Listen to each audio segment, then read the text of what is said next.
And we're going to go ahead and... All right. We should be live, I hope. Hey, guys. Yes, I just got your notification. All righty. And, you know, we may be 1 minute early. I usually try to come on. Beverly Smith is in the house. Good morning. You know, we may be 1 minute early. I usually try to come on. Beverly Smith is in the house. Hold on. I got to close one window so I don't have an echo. Yeah. Sorry about that. Okay. I got Sherilyn Martin is here. And hopefully we've got some people coming over from Joel's. We've got Iffy Signal is here. Hey, Iffy. It's good to see you. Bear Magnetics is in the house. And we've got Phil Bortner. Thanks for coming. We are going to hang out today. We're actually going to have kind of a fun, different show today. And that is, we're doing a bucket list show. And I'm going to pull up my email real quick and see who sent me bucket list items, because I'm really kind of curious who has lists and who has lists and who just hunts for whatever. Tonight, I've got Melissa and Robert from Clark's Cove joining. Hello, everybody. And so it's going to be kind of a fun thing. And we're going to open up the panel too. If anybody wants to come show a bucket list item, I will post a link after a while and you guys can come show us what's going on. I was talking to Teresa, the treasure hunter, and she found a gold coin in Louisiana. Oh, wow. And she let me touch it. It was like, I was like, can I feel it? You know, because I wanted to know how heavy it was. And she's awesome. She let me actually, it was heavier than it looked. You know, it was a tiny little coin, but it was heavier than it looked. So that was actually really cool. Now I'm going to do is I have a rule about my, my live streams is I always make blue wrenches. So I just want to have this live here so that I can blue wrench if anybody comes in and doesn't have the power, like Phil Bortner needs one. And there we go. So, all right. So we just wanted to, I wanted to introduce Robert and Melissa there with Clark's Cove. And you were just telling me that you stream on Saturday nights. Why don't you tell everybody about that? Yes, on Saturday nights at 8 o'clock, that's Eastern Standard Time. We have, well, it used to be happy hour, but we've kind of been changing that up, and we're now Conversations at the Cove. It sounds a little better. It's a little more friendlier than happy hour. Just something, you know, we like to have guests. Tomorrow night is Team Lynch is going to be our guests, and we're looking forward to that. We're going to have a couple of good giveaways. And really good giveaways. They have donated a giveaway that I told them, I said, I'm going to rig it so I win. But no, we're going to give that away to someone that's going to love it, man. Yeah. It's Are you not going to tell us what it is? No hints? No. You'll have to show up and be there. And of course, we'll be doing our giveaway. So we'll have 2 giveaways going on I'll tomorrow say night. this much. There's lots of shiny things in their giveaway. Yes. Oh, awesome. They're now, being very generous. You said that's going to be 9 o'clock your time. Is that right? 8 o'clock. 8 o'clock Eastern Standard Time. Yes. So it's 7 o'clock here. All right. I have a heck of a time keeping all the time zones straight. Yes. I understand. That's us too. Yep. But yeah, I'm just checking to see what we got going on here. We've got screenshots and things came into me, and we're gonna check and see. But let's just introduce the bucket list show. Let's talk about what is the number one thing that is on your bucket list right now. I want to find a silver Benjamin or Benji. Are you serious? I've found one, and that's this, my Walking Liberty. Oh, nice. But now I want to find, right now, that's what I am hunting for, is a silver Benji. Or next would be like a Eisenhower dollar, something on that scale. I want to find a big dollar or a seated. That's Melissa's seated. She's wants to find something seated. Are there any Eisenhower dollars that have silver in them? Oh, yes. Because I know that they had the dollar before them had silver, and then we give away a silver Eisenhower on our 1,000 subscriber giveaway, and That silver Eisenhower was actually one my dad had. And So- what year is the cutoff for that? Oh, I don't. Oh, I don't know. Really, honestly, I do not know the dates on that stuff. But yes, there are silver Eisenhowers. I'm going to have to look this up real quick. Yeah, that's what I'd have to do. I'd have to get my book out. I have never found. Okay, 1976 is 40% silver. 1971 is 40% silver. Huh. So I have to say that Shane over at Ohio River History sent me some silver Eisenhowers. Ooh. And I was like trying to figure out why would he send me these, because I thought they weren't silver. So he sent these for some of my giveaways. Yeah. And he was awesome for supporting that. But that's really funny, because I was looking and I was like, no, if it's not pre-1965, it's not silver, but these are 40%. Well, see, that's the thing. You're like your dimes and your quarters cutoff was 64, but like your Kennedy halves, you have up to like 67 or 68 that's got a percentage of silver in it. Right. Like I said, I'm not real familiar with those dates and stuff, but yeah. And I guess the Eisenhowers were the same way. Yeah. Now I'm kind of wondering what was right before the Eisenhower now. I'm going to almost, you see, you have a Walking Liberty $50 and a Walking Liberty dollar, and then you have the peace dollars. You have your peace dollar, but what's after the peace dollar and before? I don't know. I can't tell you. When it comes to coins, my knowledge is very low. Yeah, I'd have, like I said, I'd have to look it up. I'd have to get my book out. Oh my goodness, my dad would have known, that's for sure. Ben Franklin, that's a half. Okay. That was, and I don't remember. I'd have to let me see. He's going to yeah. This is stuff that, we got to know, right? I just a quick shout out to 508 Magnets. He is having a Sunday night. He's having a huge birthday giveaway, 6 p.m. Eastern, which is 5 o'clock here. And again, me and my time things, but I definitely don't want to miss that. He has quite the lineup for that. And I actually just put out my 1,500 subscriber giveaway, and are going to be doing a scavenger hunt, which will be released on Monday. So there's a list, and there is a playlist to find the video or to find the items on. And there's a form you have to fill out with it, because if everybody just put it in comments, then somebody could just cheat and take somebody else's answers. Yeah. So there's actually a lot of $50. You have a flowing here $50 from back in 1794 to 1795. I think she was talking about the dollar coins. The dollar coins. Oh my! Let's see. Here we go. That's what I'm curious about. Seeded dollars, trade dollars, 1873 to 1885. Okay, here we go. Well, they had Susan B. Anthony's, but they're totally not silver. Oh no. Eisenhower was 71 to 78. The peace dollar is 1921 to 1935. Right. So I guess between the peace dollar and the Eisenhower, there was no dollar for a while. I don't think so. Other than the Morgan dollar, 1878 to 1921. Yeah, but that wasn't in between the other two. Yeah, that was between the peace dollar and the Morgan dollar, and Eisenhower. No, and then you have the bicentennial Eisenhower dollar, which is 1776 to 1976, and then Susan B. Anthony. Right. I actually love the Susan B. Anthony dollar or quarters. I'm sorry, they weren't quarters; they were dollars. But my dad, this will date me, because my dad used to give me allowance, and he would give me quarters, and he would give me the Susan B. Anthony's thinking they were quarters, and I would make quarters. Yeah, I remember when they come out. That was they're very close in size. They're just not really different. They're more of a kind of an octangular design on them. Yeah. Well, that's the bevel is octangular. Yeah. But the actual coin itself is still round. Round, yeah. And it's about the same size as a quarter. So I would get these. My dad would hand me my allowance, and I would score like 3 or 4 Susan B. Anthony's, and I'd be like giggling and running away.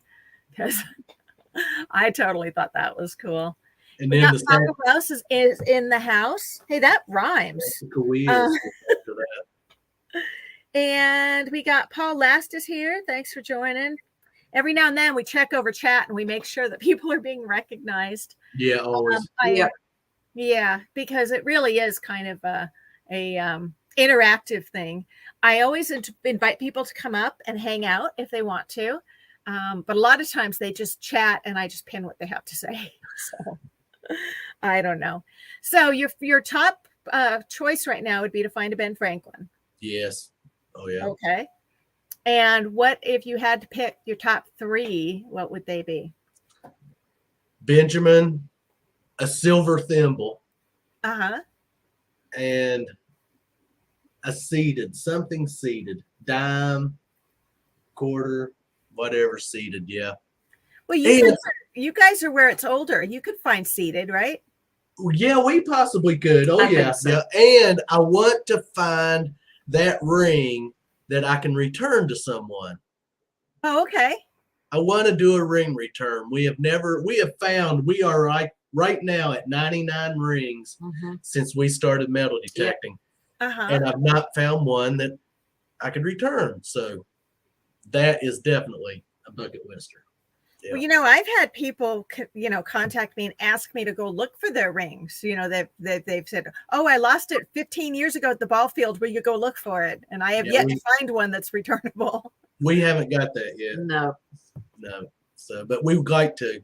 I love I love those finds where people are asked to go and find a ring and they actually find it and return it. Just the look on their face when they get that ring back it's priceless. I mean, well, I've returned cell phones. Does that count? So I guess to some people, yes, it probably would because they love their cell phones. Not quite the same thing. My husband found a class ring at the ball field, and based on the date of the ring, we decided that the person, if they're still alive, would be like 97 years old. So we were guessing maybe not alive. So yeah. And we couldn't really place which school it was and an H on it, but there's 3 towns with an H by us. So we couldn't really get too far with what it was. But it was a heck of a find on his part. And I have to say, it was exactly where I had been digging bottle caps all afternoon. And after I dug 15 bottle caps and gave up, he went over there, scanned once, and pulled out a ring. So. Well, that video it ain't coming out yet. It's still going to be a little bit, but she found a silver ring and I had just went over that spot and she's walking behind me and she's like, "I think I just found a ring." And I'm like, no way.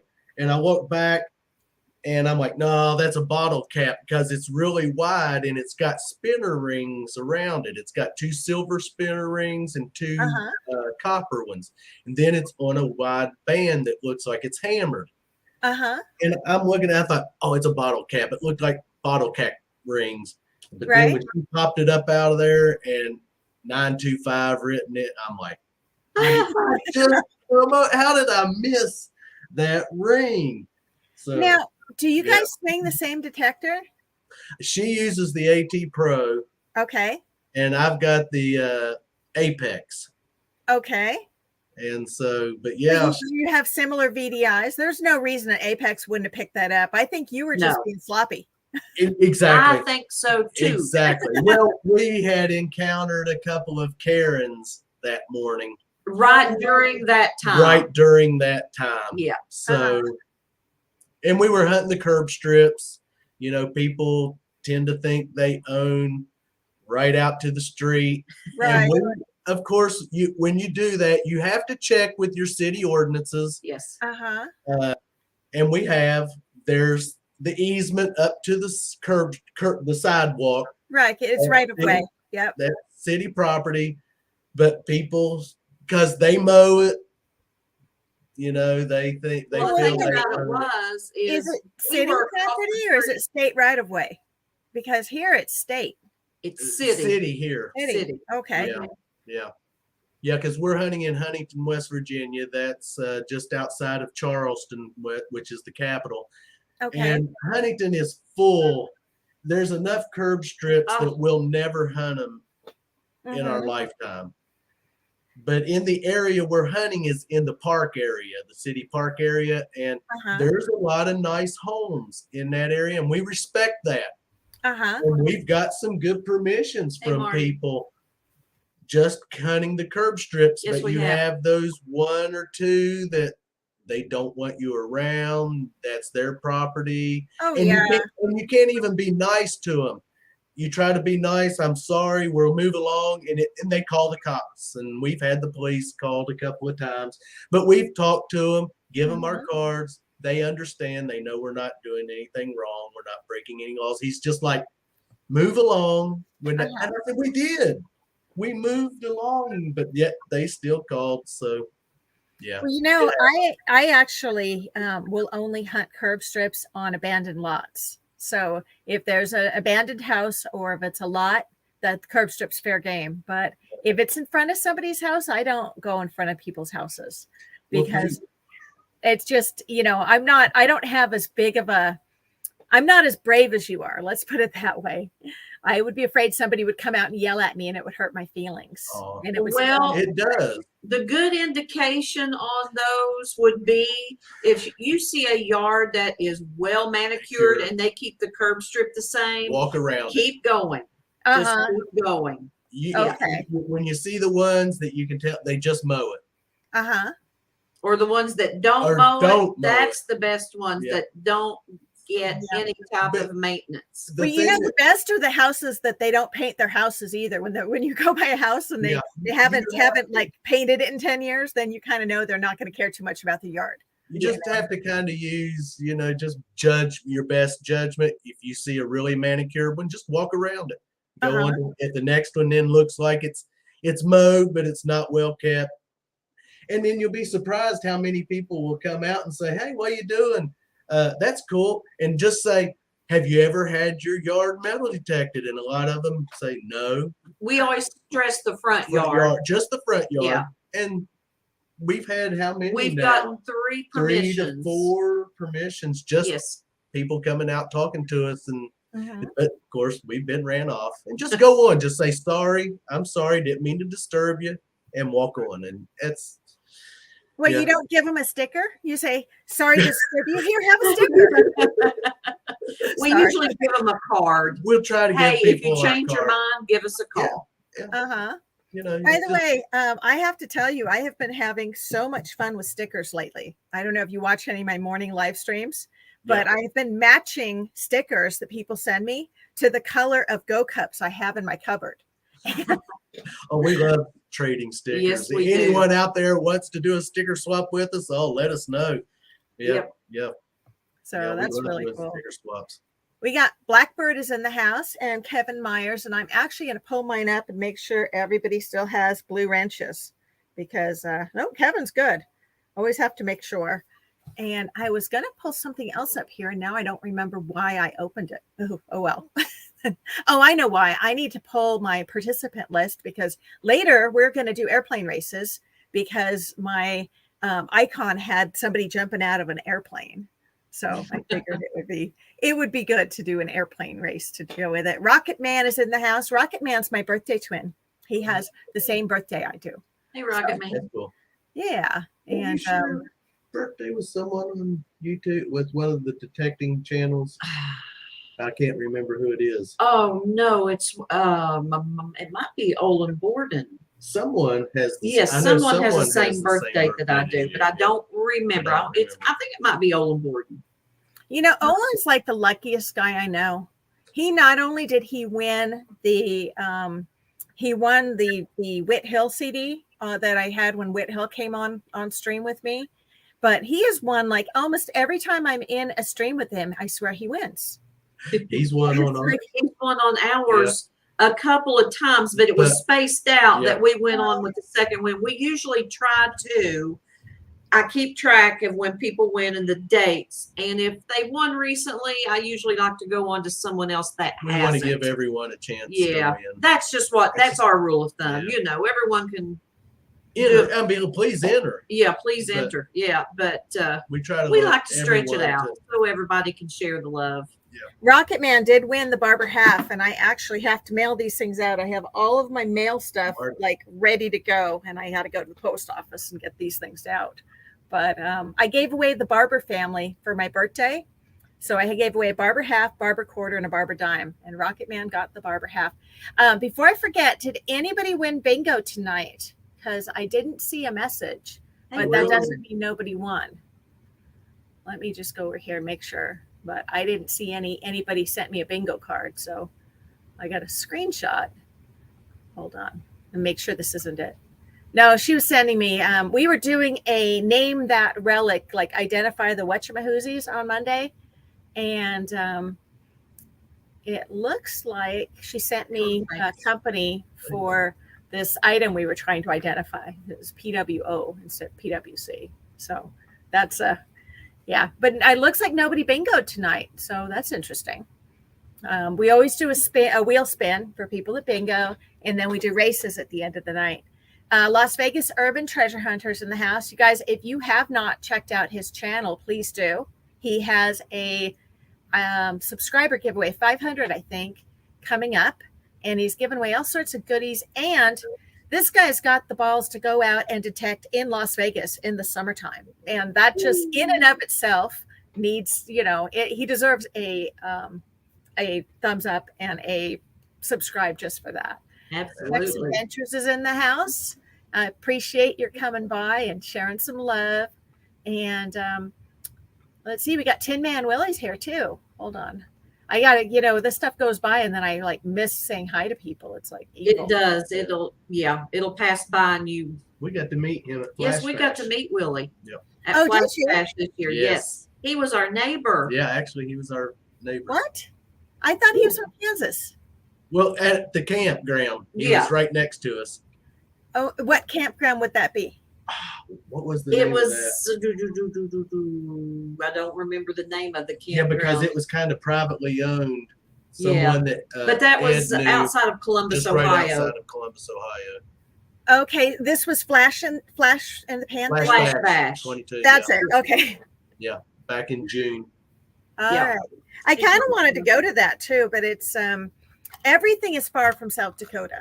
We're right in the middle, but everything is far. So there we have. I am just pinning. Las Vegas Urban Treasure Hunter is having a 500 subscriber giveaway. And he's giving away a U.S. quarter set with a display case, 56 coin proof set, 50 states USA, and 6. Oh, can I have a state? I would like a whole state, not just a quarter. I want a state. It can be a little one like Rhode Island. I'd be okay with that. Sorry.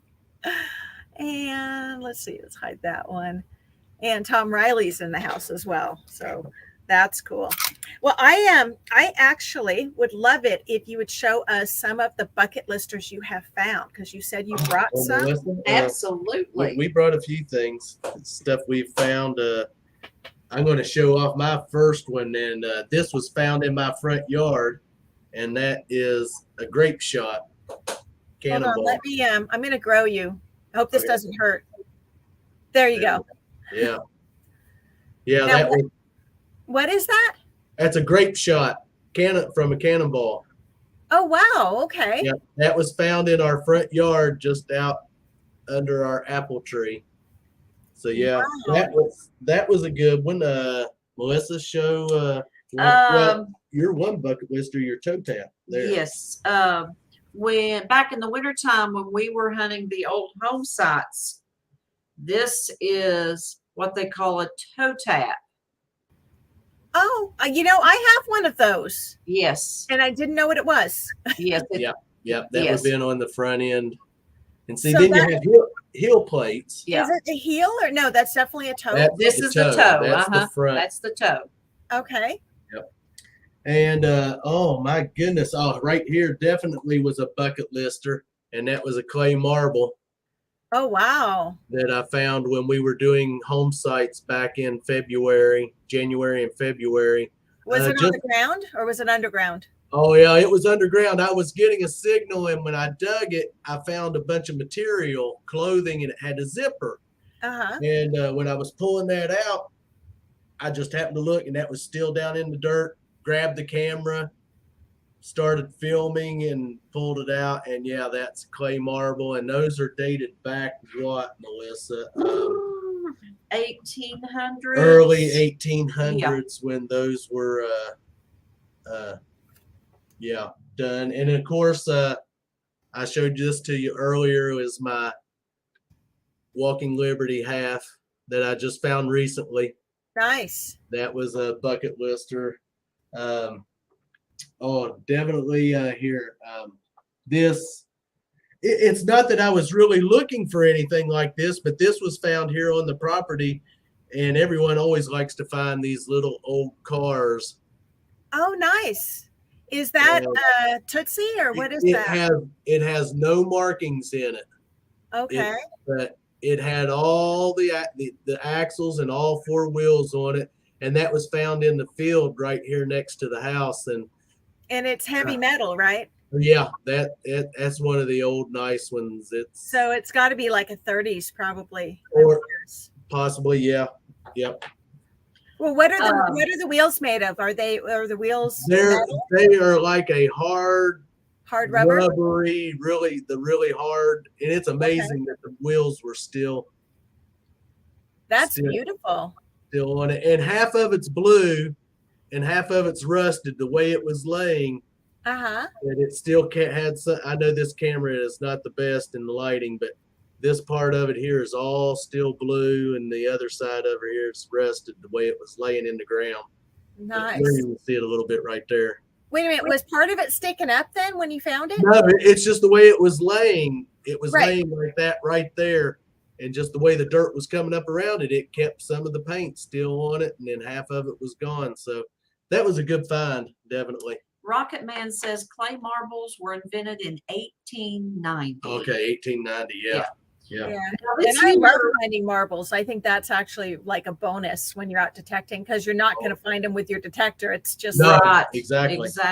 Now this here was not a bucket lister for me. Again, this was found at an old home site. It's an old and what this is a gas valve. And look at the key. It still works. Yeah, still works. And I thought it was very ornate and very pretty. It was underneath the clothesline where the clothesline stood at the old house. So yes. And then of course there's another bucket lister. Is just a regular thimble, and that was found actually on a home site of one of Melissa's. It's like a great aunt, and so it's that one's not smashed, which is awesome. No, it was not smashed. When I found it, when I first seen it pop out of the ground, I thought it was a bullet. And then when I started looking at it a little bit better, I was like, "Oh, thimble!" Grabbed the camera, hollered for Melissa. Guess what I found? Yeah, thimble.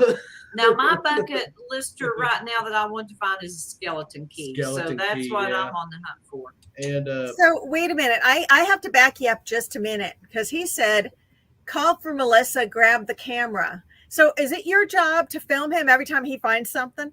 She has a camera, I have a camera, but I was just hollered for it. That's just he was instinct. so excited. Melissa, and I was over across from him. Of course, the home site was grown up with brush and bramble, and here I'm maneuvering through. I thought, oh gosh, because his voice sounded urgent, and I thought, well, he's hurt himself, and I'm trying to get to him.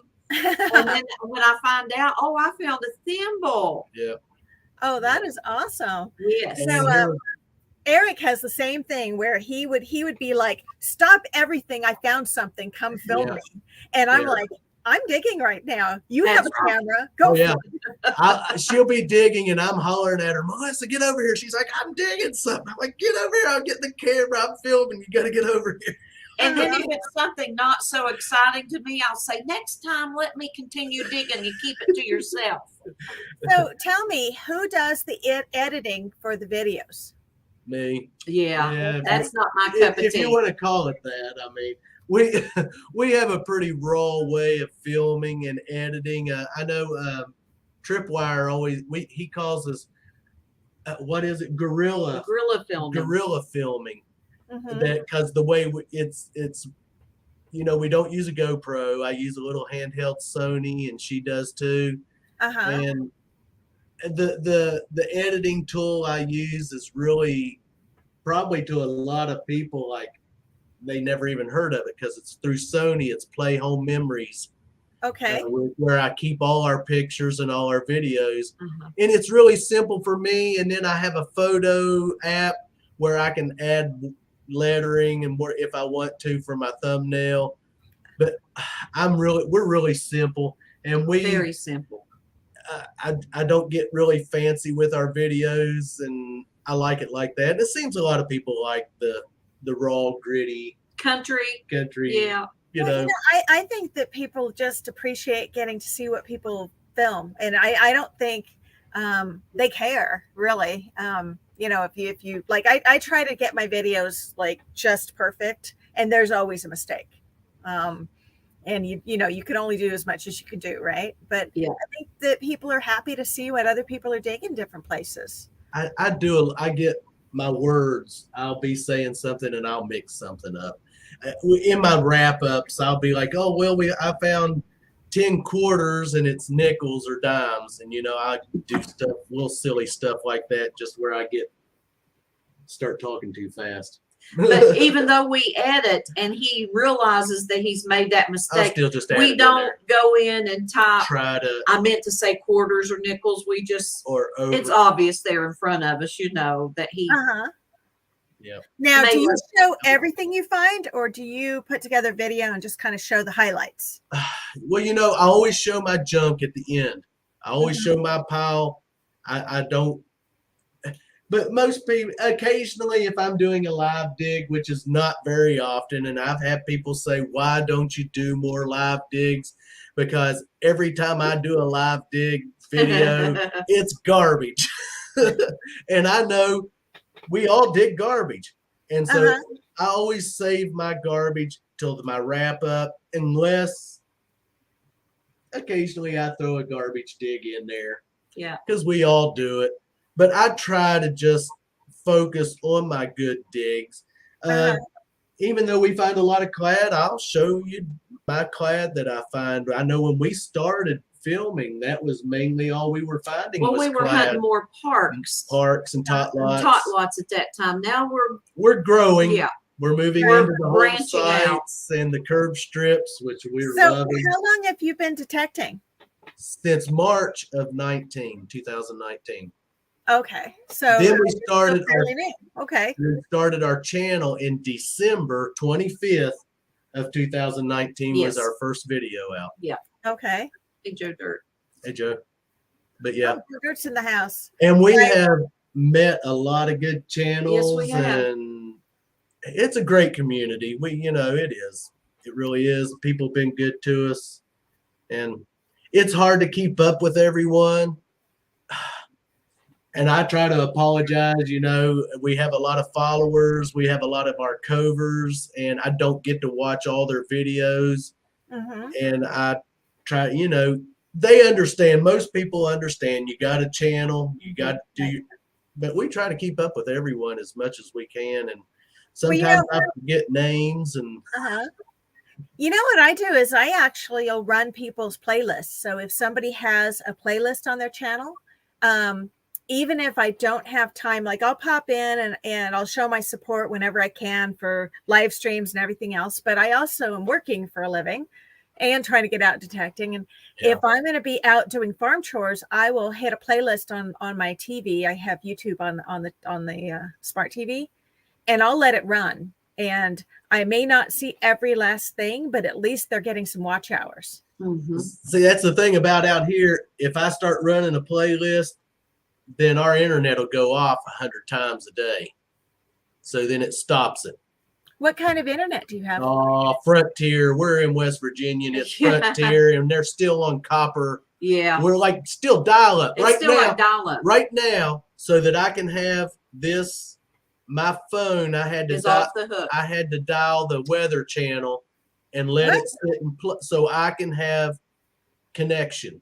Ask Papa Rouse what's in the dirt. He can tell you. Randy. I'm confused. Wait a minute. Your phone is off the hook right now talking to the weather channel.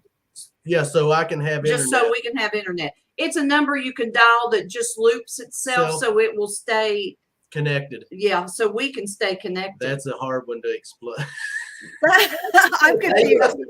I have never heard that. It's kind of like I don't know if you guys remember Robin Williams in RV when he kept climbing on top of stuff trying to get a signal. Yeah, oh, He that's was trying to send stuff.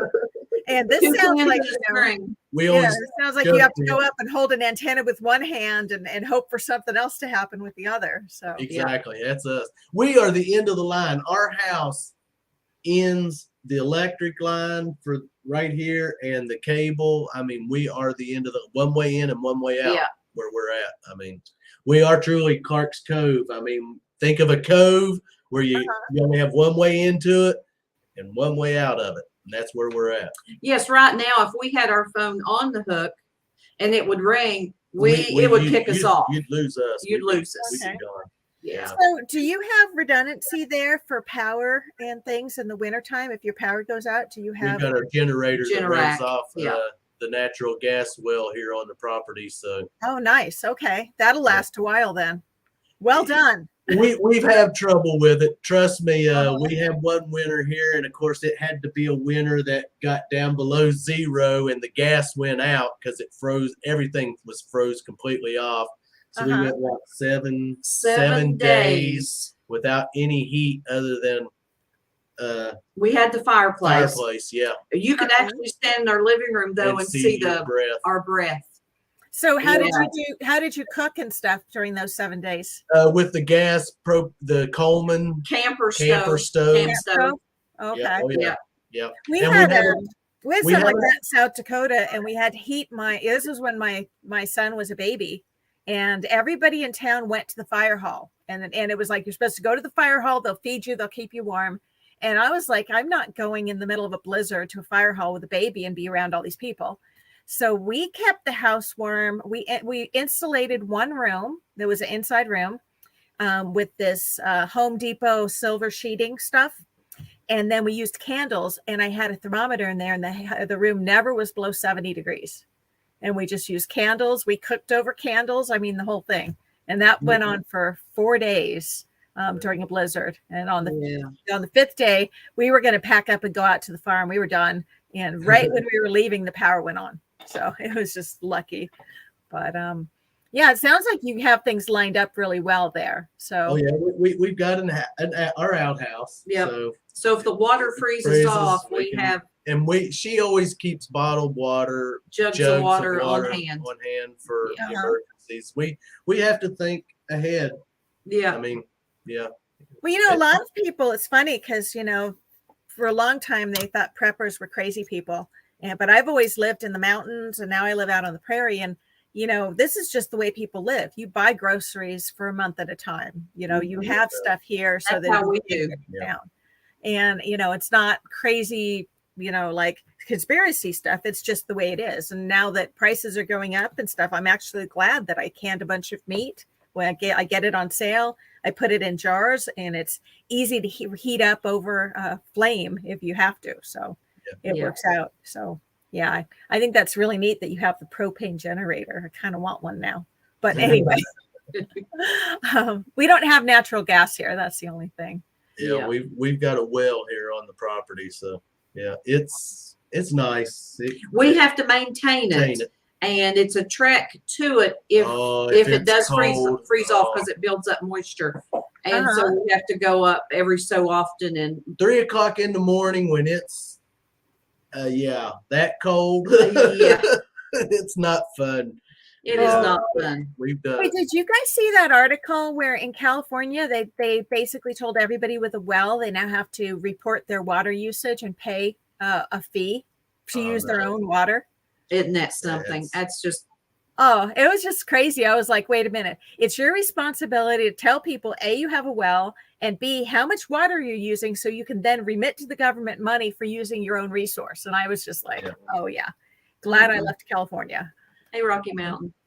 Yeah, we got Rocky Mountain Life is in the house. Looter 8 is here too. You got Joe Dirt and Marty Verstal. I'm keeping track of you guys are in here because we're going to do races after we're done chit chat. I've got to make note of that because I'm a Robert Clark, Rocky Mountain is a Robert Clark.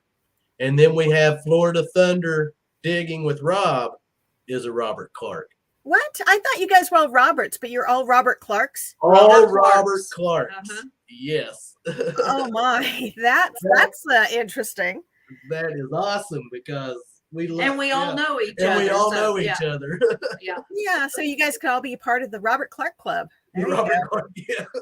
Actually, I've been trying to get with Rocky Mountain for a while. I would love to come out to Colorado and go detecting around. I got a permission down in Russell Gulch. I don't know, Rob, if you know where that is, but kind of have a cool permission over there. Have friends I can stay with, and just have to figure out when you'll put up with us, and we'll go hunting around Idaho Springs too. So I always look for things to do, and really like connecting with other detectives is really fun for me because I'm kind of out here by myself. You know, my husband detects with me, which is cool, but I don't have a lot of people nearby. And it's just fun. I don't know. Ace Flaw's in the house. And what is RM? Oh, that's Rocky Mountain. Sometimes the lettering I get a little confused by, so I don't know. But yeah, I actually, I think top of my bucket list right now is a peace dollar, because I have found 4 Morgan dollars now, but never found a peace dollar. Yeah. And I think that's like, you know, it's not even that hard, I don't think. I mean, it's the same year as like the Standing Liberty halves and stuff, and I found those. So why would I not find a peace dollar? So there was a guy I ran into, and he had a story for me that there was a store in this town, and the store was being torn down. And he said, back in the day, the people, you know, people always lived above their stores or behind their stores. Well, the people that lived above this store had a little boy, and the little boy dropped some dollars down the wall. Oh. And so this was the story, and he got in a bunch of trouble, and the dollars were never found. So the guy's telling me the story, and he goes, well, he said, you know, just to see if there's anything to it, we went over there and we took ladders up to the second floor apartment and went into the wall to look for these coins. And I was like really fascinated with this by this time, because this is a dilapidated old building that's about to get mowed down. And if there's dollars in there somewhere, I want them, right? So anyway, he tells me this whole thing, and he had to climb up in a ladder, and they ripped apart the walls, and they couldn't find anything. And then they heard something go clink. And a dollar fell from the top floor down to the basement. Oh. And he actually did find a dollar coin, and it was a peace dollar. And he showed it to me because it was in his phone still. And I was like, I want it in this property bad. So I got permission from the lady who was getting it torn down. And we actually went into the building, and she said we couldn't go up to the top floor because it was unsound. But she said, feel free to go down to the basement, look around, whatever. And the basement, the whole time I was down there, I felt like it was going to fall in on us. It was really sketchy.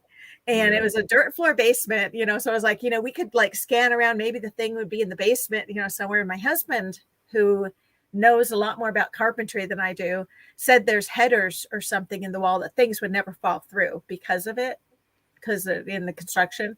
So he was down there for, I don't know, about 45 minutes. I was down there for about 20, took some video down in the basement and decided it was way too sketch, and went out and went detecting around the outside of the property instead, because it was just, you know, never did find that. Hey, Patty Disharoon is here. Good to see you. I'm going to actually, we're going to post a link up, because I always like to make this kind of an open thing. I always put a link up, and that way if anybody else wants to come up and show something that they found that's a bucket lister, or just come hang out, they can too.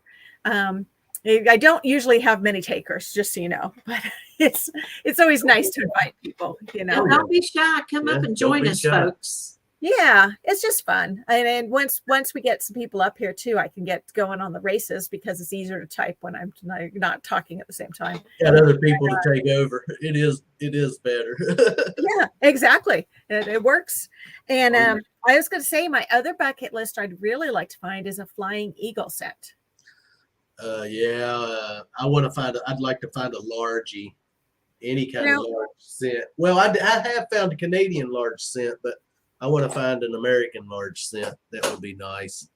What was Well, that word? Big Penny was top of my list, but I actually found a Big Penny 2 years ago, and we got Jonathan's coming up. Hey there. How are you? Hey, Jonathan. Good. Do you know Jonathan? No, we do not. I don't think we're familiar with him. I'm actually when I'm commenting, my tag is Rocket Man. Okay. Oh, okay. He's Okay. a birthday twin. Okay, I got a little Just confused seeing by that that. here. Yeah. So, yeah, Rocket Man actually came to my birthday celebration, and he has the same birthday I do. So he actually won a barber half on my stream and a birthday prize, and I have everything in a spreadsheet now, so I can make sure everything goes out. So it's just crazy, but yeah, the Flying Eagle would be top of my list at this point. My bucket list changes as I have you find stuff, and then that rolls off, and then you have to get other stuff in your bucket list. So Yep. Yeah. Absolutely. so Jonathan, what about you? What is on the top of your bucket list? I don't know. I mean, like, there's just too much good stuff out there. But I actually came up because something that I did find. It wasn't buried. It was just sitting on top of the ground. Was this? Ooh, Oh wow! Here, let me grow you nice. real quick. Hold And on. the wheels all still turn. Is that a it's- Tootsie? I don't know what it is. There's no markings on it at all. That's beautiful. It looks Hmm. like an old Model A or Model T. Yeah. Kind of. Like I said, it's still in great condition. All of its wheels still turn. If I can get it Nice. on the camera. Amazing. Nice. Yeah. Well, I had you on solo layout, but you have your phone vertical, so it was the same size. So I put you back. Well, that's very cool. Hmm. We got two brothers in the house too. Hey, two brothers. Now you said you work at Home Depot. I do. So do you know what that silver stuff is I was talking about? Not off the top of it. I work in the plumbing department, so not really. Oh, okay. Well, I The only know silver stuff we have is ducting. insulating silver stuff. That's what I know about, but I don't know. And apparently, I have my other phone is on Do Not Disturb. Awesome, because I just got a call.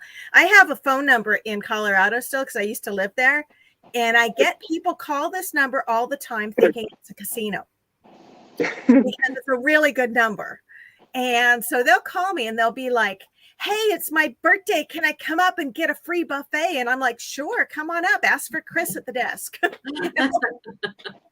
And I get a lot of drunk calls late at night on this because they want to know if the casino's still open. But it's like one digit off, or it used to be a casino number. I don't know. It's a Blackhawk, Colorado number. And I've had it for my business for 23 years, but they still think it's a casino. Hey, what happened, Jonathan? We lost you. Yep. He's gone. There you go. Oh, that was fast. Hey, I'm Zaxxon. He might have lost his internet connection. I'm lagging on this, so it was. Well, thank you for coming up. I'm not sure what happened there. And Patty says she doesn't have any finds with her. Oh, he's coming back. Here we go. Yeah, You I just came moved it back out. We missed you. So no, as far as I don't have a bucket list item, but I have a bucket list place. Okay. What does that That'd mean? be to detect the battlefield at Gettysburg. Oh, wow. Are we allowed to do that? Is I that don't know. something? I mean, I at least want to ask to see if it's possible. Yeah. Okay. That's stuff. You know, I would almost say I would doubt it. Yeah. That's like they might do it like historical. they let me detect historic Fort Sisseton, and the rule was I had to turn in every last thing I found. And Gettysburg might be the same thing. They might allow it, but you have to turn in everything. So Yeah, I mean, but still, I could document my finds. I thought it was great. I got to do a video about it, and I got to like find cool old stuff. And I asked them, and I'm like, you want everything? You want my garbage too? And they're like, yep, we want everything. And then they said, well, we get a lot of square nails. So if you find a square nail, you might be able to keep it.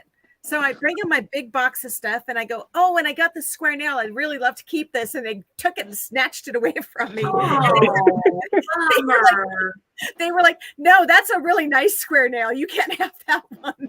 Now we did a permission. We got a permission one time from someone out here close to us, and went in and hunted their yard, and they took it all. even the pull tabs. Even the pull tabs. Yes. And we never got to keep. Other than that, nothing. we filmed it. We didn't get to keep nothing. You know, Eric actually found a really cool old lock. And when we gave him the stuff, we were showing them. I separated out the stuff that was historic and beautiful. And we showed him a lock because it was like, they need to know this is special. And they put everything in a box together. And Eric's like, if we go back and that's not in the museum, I'm going to be mad. So, because it was a really cool old like stable lock. And Papa Rouse says you cannot dig a Civil War battlefield. They will confiscate your detector and take you to jail. Big felony. Yeah. So, yeah, that's good to know. Now, And some Eric places, Woodland Relics is here. some places may let you just probe. That's without a trowel or but- anything, maybe like a screwdriver. But Those areas. those they're not- areas, I would say, yeah, big Well, no. See, Bill lives in an area Yes, where he is he not can't allowed detect. to detect because of the area he's in. Yeah. Wait a minute, where isn't Bill in Florida? Now, he's in Tennessee. I think Oh, northern Tennessee, close to Yeah. Kentucky border. And the area he's Oh, in, okay. yeah. See, There's and I other- want to go to Tennessee because I want to go digging with Whit Hill, my new best friend. Just saying. Because you guys have seen my videos lately. I always include her music because I love her music. And she said if I come out, I can go detecting with her. So sorry, I keep looking because I hear people on the steps, and I don't know if my husband's telling me it's dinner time. But they're going to eat without me because I had a donut and I'm good. Donuts are yummy. Well, we don't get them very often, and I found one today. So I was like, that's dinner. It's all good. So we've got, so you want to go detecting Civil War grounds. Is it possible for you to go like nearby, but not on the actual site? You'd still find, I kind of think that they have areas that are marked as historical, and like right next door, you're going to find stuff too. Yeah, Green. probably found like a bullet like 300 yards off the field that missed its target. Or maybe one that, hit somebody and then they ran off the field with the bullet in them. And then that's wrong, right? I found a 3-ring Civil War bullet here, but it's funny because I live in a town that was founded by Civil War veterans. And so we have found so many Civil War things here. My husband found an eagle buckle. It's one of those, what are they called? The Civil War officer saber belt buckles with the big eagle on them. And he threw it in a bucket in the garage for 2 years. And he didn't even mention it until we saw it on another YouTuber's channel. And we were like, he's like, oh, I got one of those. And I'm like, you do not. He's like, oh, yeah, it's in the garage. And he pulled it out. So we've thrown stuff away that we later found out that it wasn't junk. oh, no. Yeah. I think we've all done that. Schrader valve stems and that we threw out thinking they were just junk, and then watch videos and be like, I found that and threw it away. I wonder if it would be possible to find an officer's saber. Uh-huh. You found the buckle, so I mean. Oh, you find the actual saber. That's why I get a tetanus shot. Just saying. Because one of these days I'm going to pull something out of the ground. I'm going to be really unhappy that I sliced my finger off. Yeah. But so do you guys do you recycle your scrap? Like when you find all the iron and stuff, do you turn it into the recycling center, or do you just I got my buckets, my lead bucket and scrap Copper bucket, buckets. copper. Yeah. Yeah. I have the same stuff, but instead of bringing it to the recycling center, I bring mine to the scrapyard to get money for it. Yeah. So the scrapyard, will they take everything? Oh yeah. Do you They have have different to separate prices it? for different metals. So you have to separate it and say, here's my iron and here's my Yeah, copper. and it's all by weight. Okay. Yeah. Well, see, we recycle our lead here, and I did a video. My husband actually melts it down and clarifies it, melts it down, reuses it, which is cool. And everything else is basically in buckets in the garage because we don't have I mean, any. if you melt down the lead, you could basically use that as a solder. What's that? You could use that melted lead to solder, like to weld metals. Oh, okay. What is solder usually made out of? Well, there's lead-based and lead-free solder, Okay. and we have to sell both at Home Depot. Uh-huh. It's basically what you prefer. I mean, if you want to deal with lead, potentially get the lead poisoning, or if you want to take the safe route and not have to deal with the lead. Well, I think if you don't chew on it, you're fine, right? Yeah. I mean, Make sure you wash your hands really well after you're done. you know, I know that when he was melting lead, I was over there filming him for a while. I didn't have a gas mask on. And the next day, that night and the next day, my lungs felt a little off. Just saying, that was not good. But yeah, we don't worry too much about that because we don't lick the walls either. You know, if there's lead paint. I was gonna say, you know, I grew up, you know, licking walls, eating paste, all the stuff. Drinking out of the water hose. Drinking out of the water hose.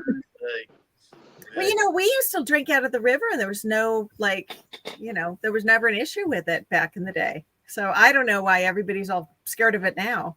But I had a friend of mine was rafting in the Colorado and he got giardia from water being splashed into his mouth. They were having a water fight on the river rafting and he got giardia and he was really sick. So you got to be careful now, I guess. So I don't know. Then let's see, we got American Woodland Relics. Latif Malik is in the house, and I'm not familiar with Latif Malik. Let's give him a blue wrench. If anybody knows him, can vouch for him. Yeah. But no, copper has always been and probably always will be the most valuable thing you could bring to a scrapyard. Oh, hold on just a minute. Latif, how can we help your channel? I'm just wondering. We might have I don't know what's going on with that. We're gonna hold off on blue wrenching him for a minute, see what he wants first. Because I don't know whose stream we were on. We were on a stream where a guy was perfectly nice, and then he asked the host to send him $500. So I don't know. $500. Yeah. I might be a little too trusting there. If I could blue wrench everybody, next thing you know, you're all part of some chainmail thing. Yeah. And he says, thanks. Okay, Latif. So tell us, how can we help your channel? What is your channel about? We're going to open it up and take a look. Hold on. I can't help myself. That's your channel. I mean, curious about people that come in your channel. So Okay, Latif he's got Birds of Every Oak and the Real Cock, in his channel. Plus the Jadid solar system and lumpy second signs of identification of his treatment. He's got 212 subscribers, and everybody who's got a blue wrench, if you'd like to check out Latif's channel, go ahead and click on it and see if it's one that you would like to follow. So there you go, Latif. I've given you a shout out, and that's the best I can do today. Okay. Now, if you were a metal detector, I would do one better. I would post you to my community tab too, because every day I post a new channel that's in treasure hunting, magnet fishing, exploration, any of those things. I put one a day on my channel just for fun. And actually, we should check out Rocket Man's channel while we're here. Do you have videos? I have no videos at the moment. I've been too busy with school and work. Oh, okay. So I shouldn't be highlighting your channel quite yet. You Not tell yet. me anytime you're ready to make videos. And I actually did. I helped Teresa download an app on her phone to do a better editing, and I did her intro. When Cooper Hort's Coins, when he wanted his channel to build, I did his intro for him. So if you need like happy little fun things, I do that kind of stuff. I got Park Pat is helping me do a sticker, because my Diggin stickers, while they have like a classic design to them, I think they might be a little boring compared to everybody's super colorful, like alive stickers. So I asked Park Rat Pat to help me out and do that. And I'm going to help Pat get his website up and running. So we're doing a little trade. But yeah, I don't have, mine aren't cartoony. Like everybody sends me these beautiful stickers that are like really, they pop, and mine don't. So I'm just looking to see, like, I have Juice that sticker pops. Just saying. Mm. You know, Florida mail detecting. I mean, again, oh, let's see if I can get that to come up. No, maybe not. Sorry. Juice really popped. I don't know why that one won't. But yeah, my stickers are they're the bullet and the coin and just like classic. And he's going to help me make them fun. So I'm excited about that. So tell me, what is the coolest thing you've ever found? Coolest thing I've ever found would probably be, found a very old looking arrowhead. Oh, cool. Do you still have it? I don't. My sister decided that she wanted to take it and probably lost it somewhere. Okay. Do you have, are you guys allowed to pick up arrowheads where you live? I mean, I found it in my backyard, so. Okay. My property, my stuff. Yeah, basically. No, we get in trouble out here for picking up anything that looks like a Native American artifact. That's why I was asking. Well, see, the thing is, I know every cop that's in this town. Okay. So do you live in a tiny little town of 25 people, or you live in a big town? It's a tiny town of maybe 75 people. Oh, okay. So that's awesome. You get to know all your neighbors. Check this out. Las Vegas Urban Treasure Hunter said he was going to donate a 1906 IHP and a 1901 V-nickel for my races tonight. Isn't that awesome? Wow. Nice. Yeah. So you guys make sure you head over to Las Vegas Urban Treasure Hunter and check his channel too. I have already subscribed to his channel tonight. I'm going to bug him to get on one of my live streams when he gets his camera fixed, because it's really good to get to know people, and it's neat because this is the first time you and I have talked.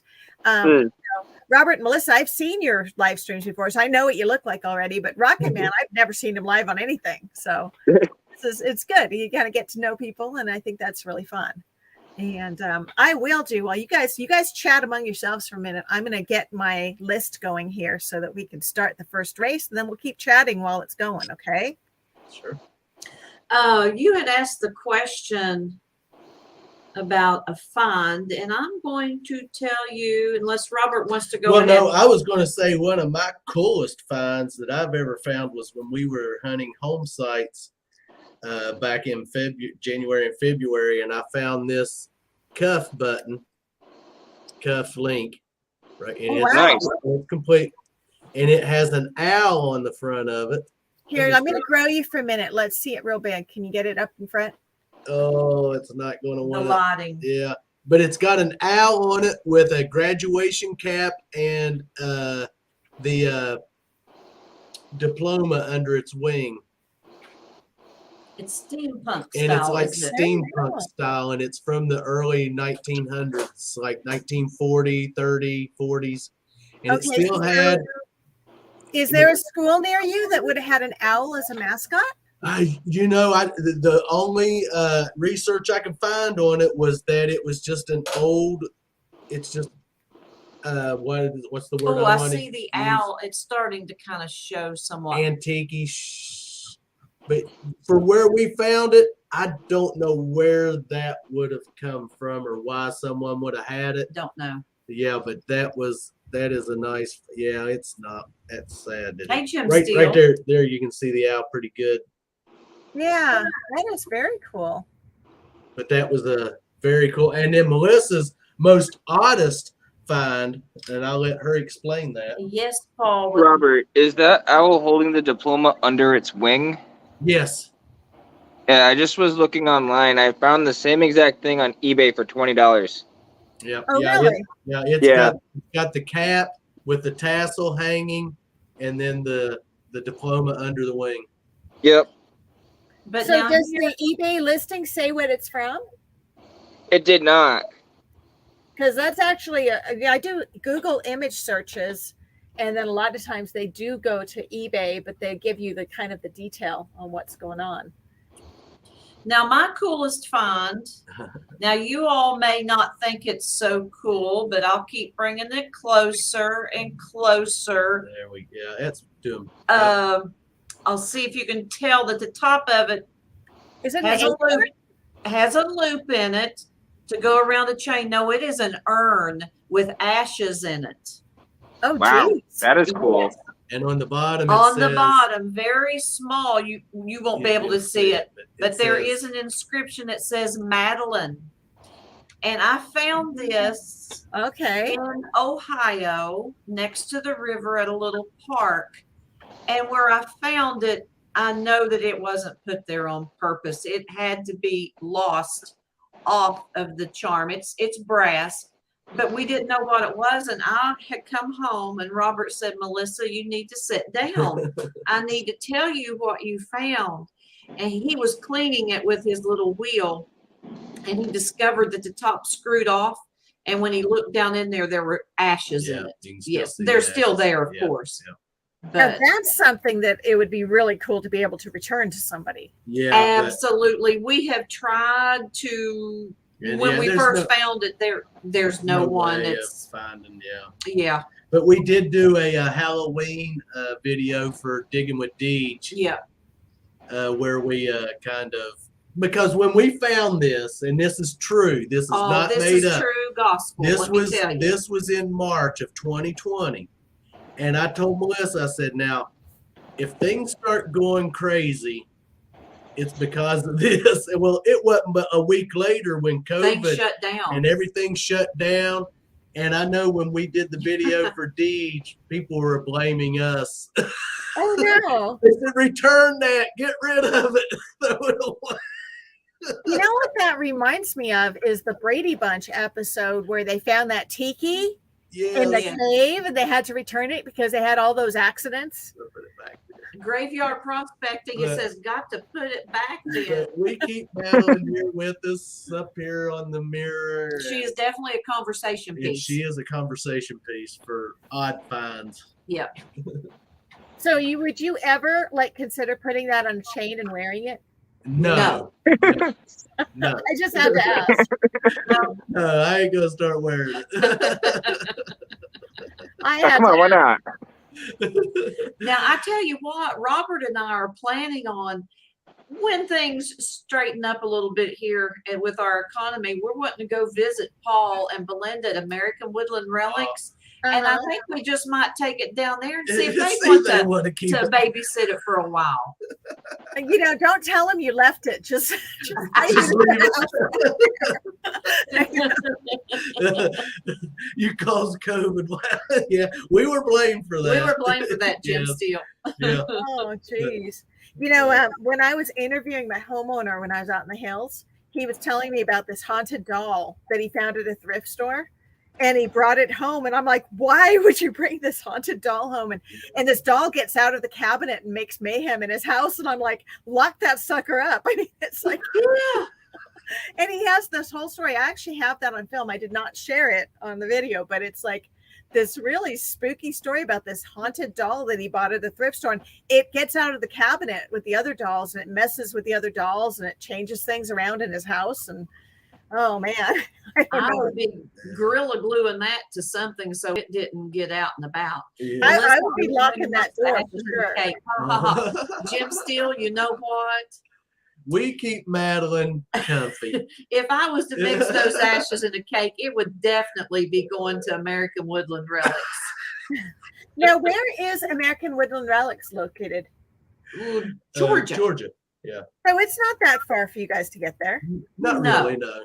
You know, I actually there's lots of places I would love to get to, and I just That's us. everything is far away from here. So every time I mention things like, "Oh, let me just run down to Texas," my husband objects to that. So we'll see. Now, what we were actually talking today. We're wanting to come back out to South Dakota. Yeah, we've been out. We've to been out Sturgis there to twice. Sturgis in 2014 and 15. Well, And you we're said planning another trip back sometime while we're still young. Right now, pets. Pets is are our holdback. Our hold Yeah. back. So We've got a little dog that's 16 and he does not travel well at all. Okay, we got Rocket Man's popping in and out and in and out. What's going on, dude? I don't know. My connection seems to be fine. Yeah, you were popping in. I think it's the Madeline was messing with you. Yeah, I was waving her in front of the screen. You're getting sleepy. You can pull a Grandma Kelly and like try to Next thing you know, that I'm gonna switch to the middle. You mean like this? Oh, there. It happens. I have the power. I can do that. So I am just let me see. Do we still have Latif Malek in the house, or did he leave after I promoted his channel? Oh, no. I tell you what, if you guys have not made a comment lately in the stream, can you please say something so that we can do some races and we have everybody in? And I'm actually typing these up as we're talking. I copy and pasted them all, and I'm cleaning them out. But we're gonna mail it to you, Paul. nobody wants that thing. I feel that though. It's kind of,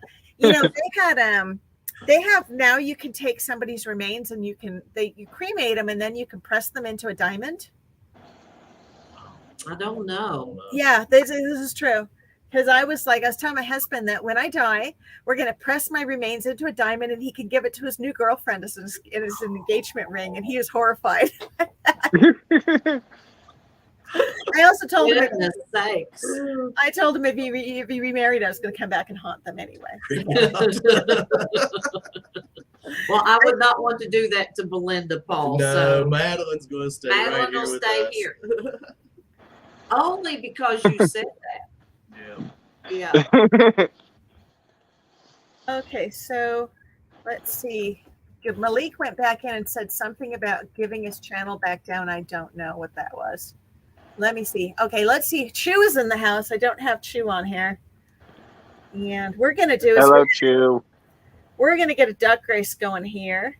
I ain't going to do that, Jim. And Jenny finds Penny says she usually throws out chests, but should make buckets of the heavy metals. Graveyard Prospecting said my wife says she's going to make a robe out of me. What? Okay, that's just scary. Not even a blanket, a robe. There you go. And once again, Digging After Dark turns to a dark corner of the conversation. Well, it wouldn't be after dark if it didn't go dark. Well, there you go.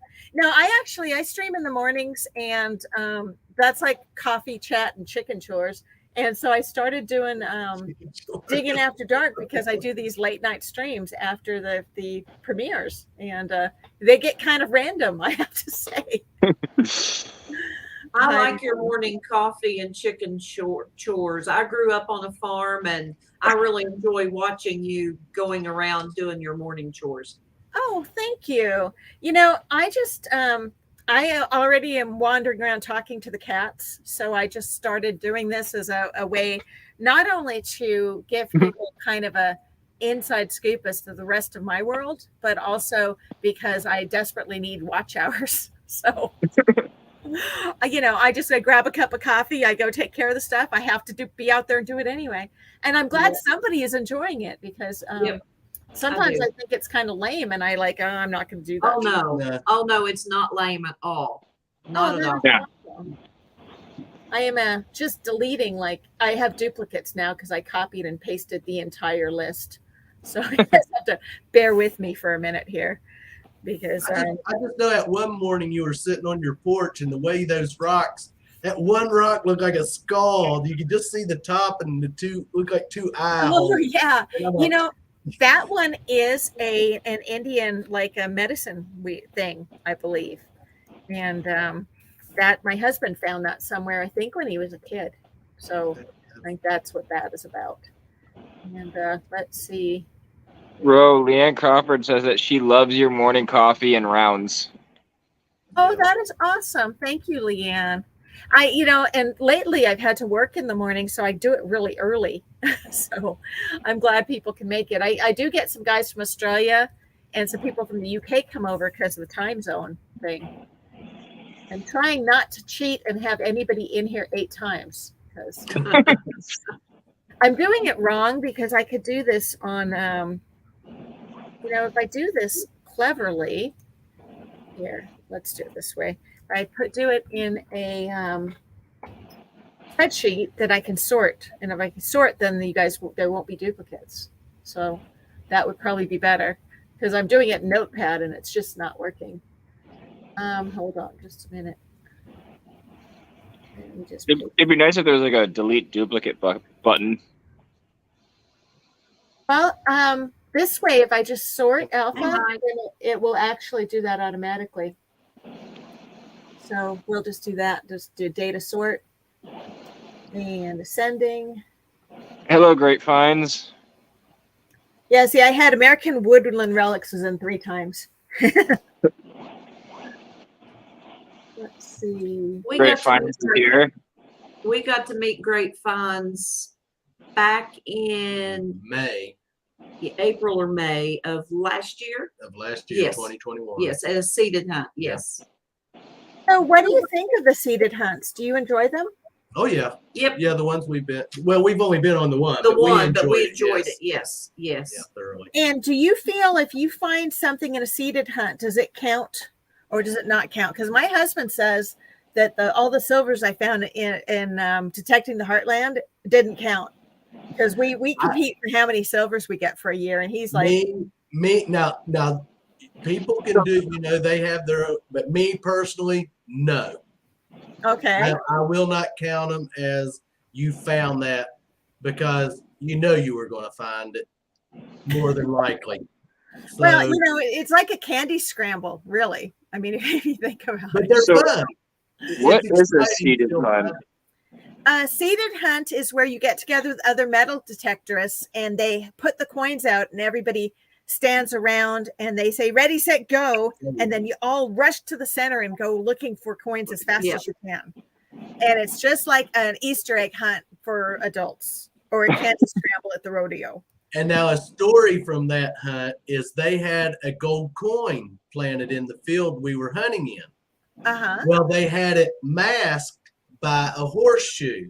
Someone found the horseshoe and left the gold coin. Yes. And no one ever did claim who found that horseshoe. But of course, someone came in behind and got the coin. But someone come in behind and found the gold coin. Yeah.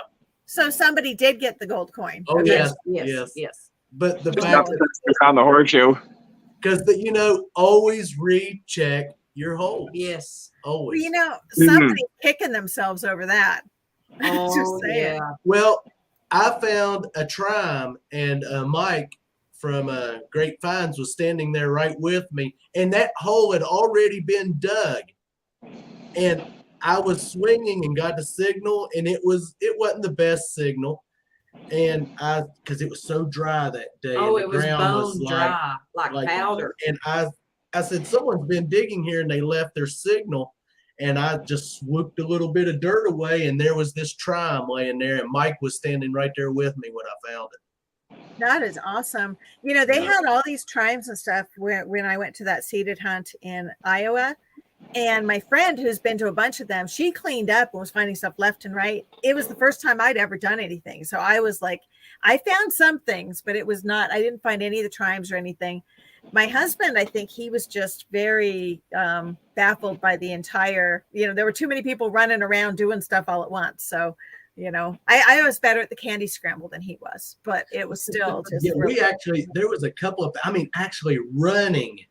Oh my gosh. Running with their detectors and swinging. Yes, they were running and swinging. Yeah, they were. Yeah. I'm like, okay. That sounds like it'd be a good way for a beginning detector to kind of just hone skills to go out and detect out where they don't know if there is anything or not. The problem is that it is so many people doing it at once. It's just overwhelming. We detected around by where the kids had theirs the day before, and we got to find stuff that had been left behind. And we went over to an area that was just old farmland at this camp. And my husband really wanted to go check it out. And I was like, I don't know. Everybody went over there the other day and we didn't go there. So it'd already be picked over. And I ended up finding a barber quarter, a hold seated dime, and a Washington quarter over an area that 100 people had already detected the day before. Wow. So Wow. it was actually, I don't know how that would have happened that they didn't find that the first time, but Yeah, it you know, does. we actually had a lot of fun hunting that place because it was acres and acres that used to be an old Christian camp. And it was like, you know, kids dropped stuff throughout the years. I found a silver cross, which was cool. And I also found a Rosie dime and a Camp Shalom button that had been thrown in the fire pit and burned. And I found that too.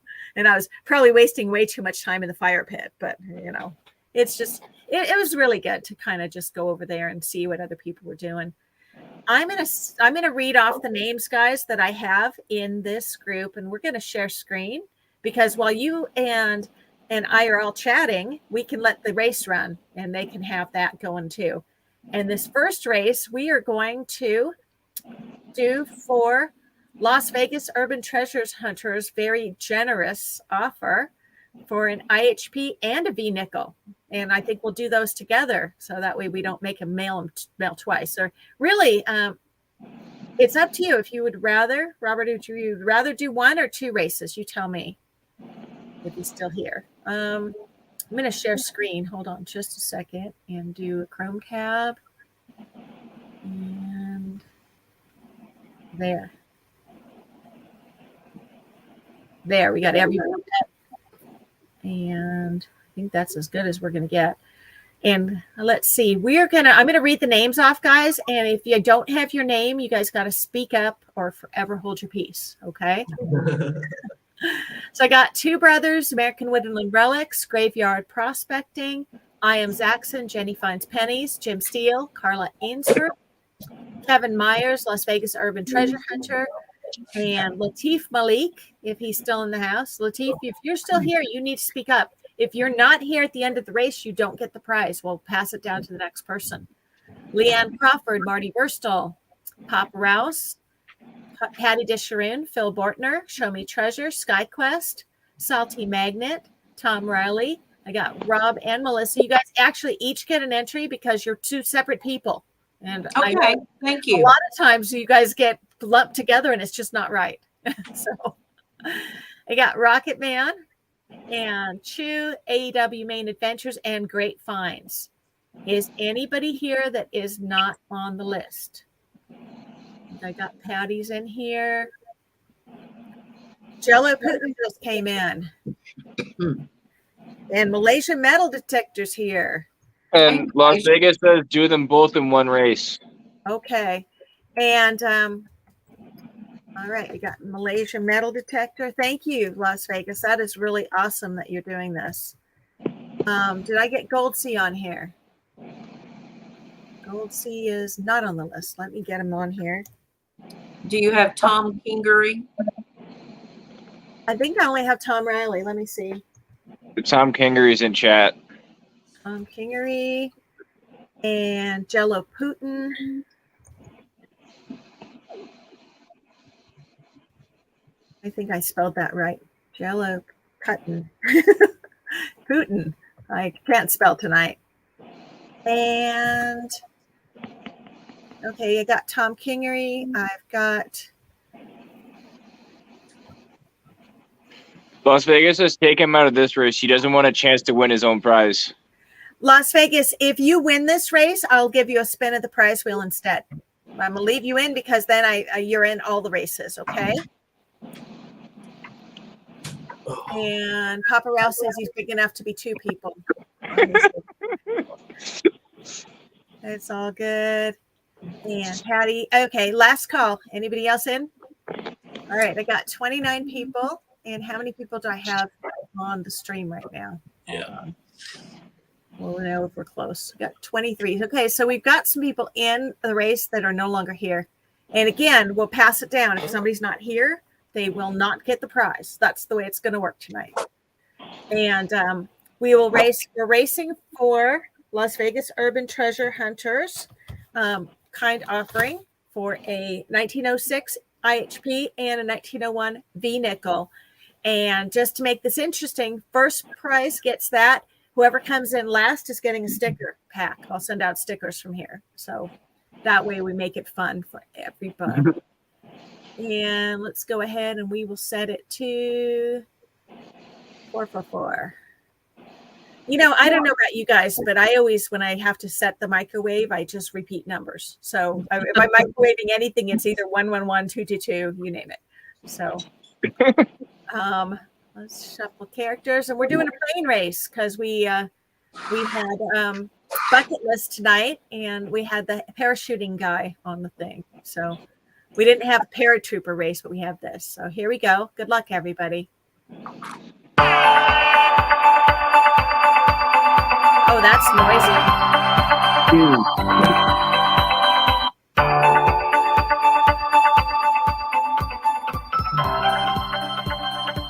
Let's see if I can go super full screen. Is that any better? There. Is Number that 28 is in the lead. I'll turn that down a little bit. That's a little too much.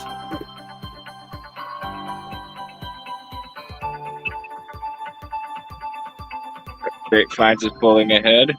I see us back there. It's really hard to see what the names are. I mean, I see Grapevines at the bottom. And Zaxxon's in the middle. He's number 4. Yeah. Tom Kingery is number 28, it looks like, and Two Brothers is number 1. Grapevines is number 25. Yeah, Rocket Man's coming up. He's number 22.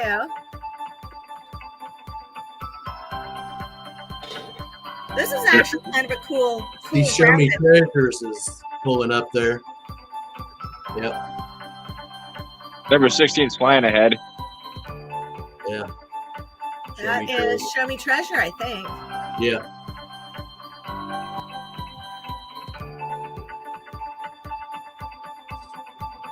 Joe Putin's just sitting in front comfortably.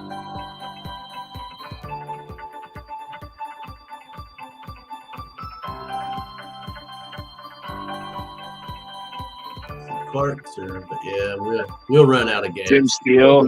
See, Jim Steele's in the lead. Yeah. We have a whole 3 minutes to go. Anything can happen. Oh yeah. So, bro, you heard our best finds, but what was your best find? Let's see. Well, I got my Morgan dollars, and I found one in one place. Here, I got to turn the sound down a little bit. I can't talk over that. Sorry. I was detecting a friend's place, and it was an entire city block in this old town across from a school. And, we'd been back and forth to his place a bunch of times. And for some reason, neither my husband or myself went to the far east corner of this property. And so one day I decided to go out and check out under the old trees. And I was like, yeah, I'd never go over there. And we never really thought much of it. Well, I got a really high tone, like a 99 on the AT Max. And I flip up the plug, and I got a seated Liberty dime. And it was really cool. I'd never seen a seated dime before. This was the coolest thing ever, but it shouldn't be a 99. So I closed up the plug and I rescanned, and then I had a 95. So I flipped it up again and I found a barber half. And I was like, wow, this is really cool. And I scanned again and I still had a 99. So I flipped the plug up a third time and I found a Morgan dollar. And sweet. Eric was at work at the time, and I took all these things over. This was before I was doing video. I took all these things over to the car, and I took a picture and I sent them over to him. And he's like, no, you didn't. I'm like, yes, I did. And the funny thing is I went back to scan right around that same corner, and 10 feet away, I found a second Morgan dollar. So I got 2 Morgans, a barber half, and a seated dime all out of the same corner within an hour of detecting. That was like, wow, the best day ever, right? But yeah, it's I find kind of weird things a lot of times. Eric finds these beautiful old buckles and things, and I find odd things I have to identify a lot of times. Bill's being Amelia Earhart, he's missing.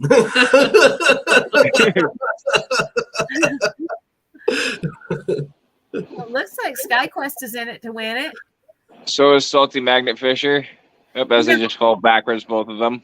I got to tell you, Chew wins a lot of stuff on my channel too. He does really well on here. And again, if Las Vegas Urban Treasure Hunter, if he is the winner of this, I will give him a spin on the prize wheel instead, and then we will. For your birthday raffles, wasn't there one of the duck races that Chu was both first and last? He was second and last, yeah. But the first person, the first got the first. And it's Kevin Myers. I like to be the winner. Congratulations, Kevin. Now, the question is Kevin in the house? So let's see, because we are going to. It's Kevin Myers followed by Melissa. You came in second. And then third. So Kevin, you have 2 minutes to comment and say you're here, in which case you're going to send an email to the pinned comment right here. And it's Las Vegas Urban LVMUDT@gmx.com. He's there. Kevin. He's there. I'm here. Congratulations. So, Kevin, you're going to send an email directly to Las Vegas Urban Treasure Hunter, and he will provide your prize. Now, let's go see who gets the sticker pack for coming in dead last. This is like a participation trophy, just so you know. And Rob came in last. Melissa comes in first, and Rob comes in last. That's pretty funny. That's my life story.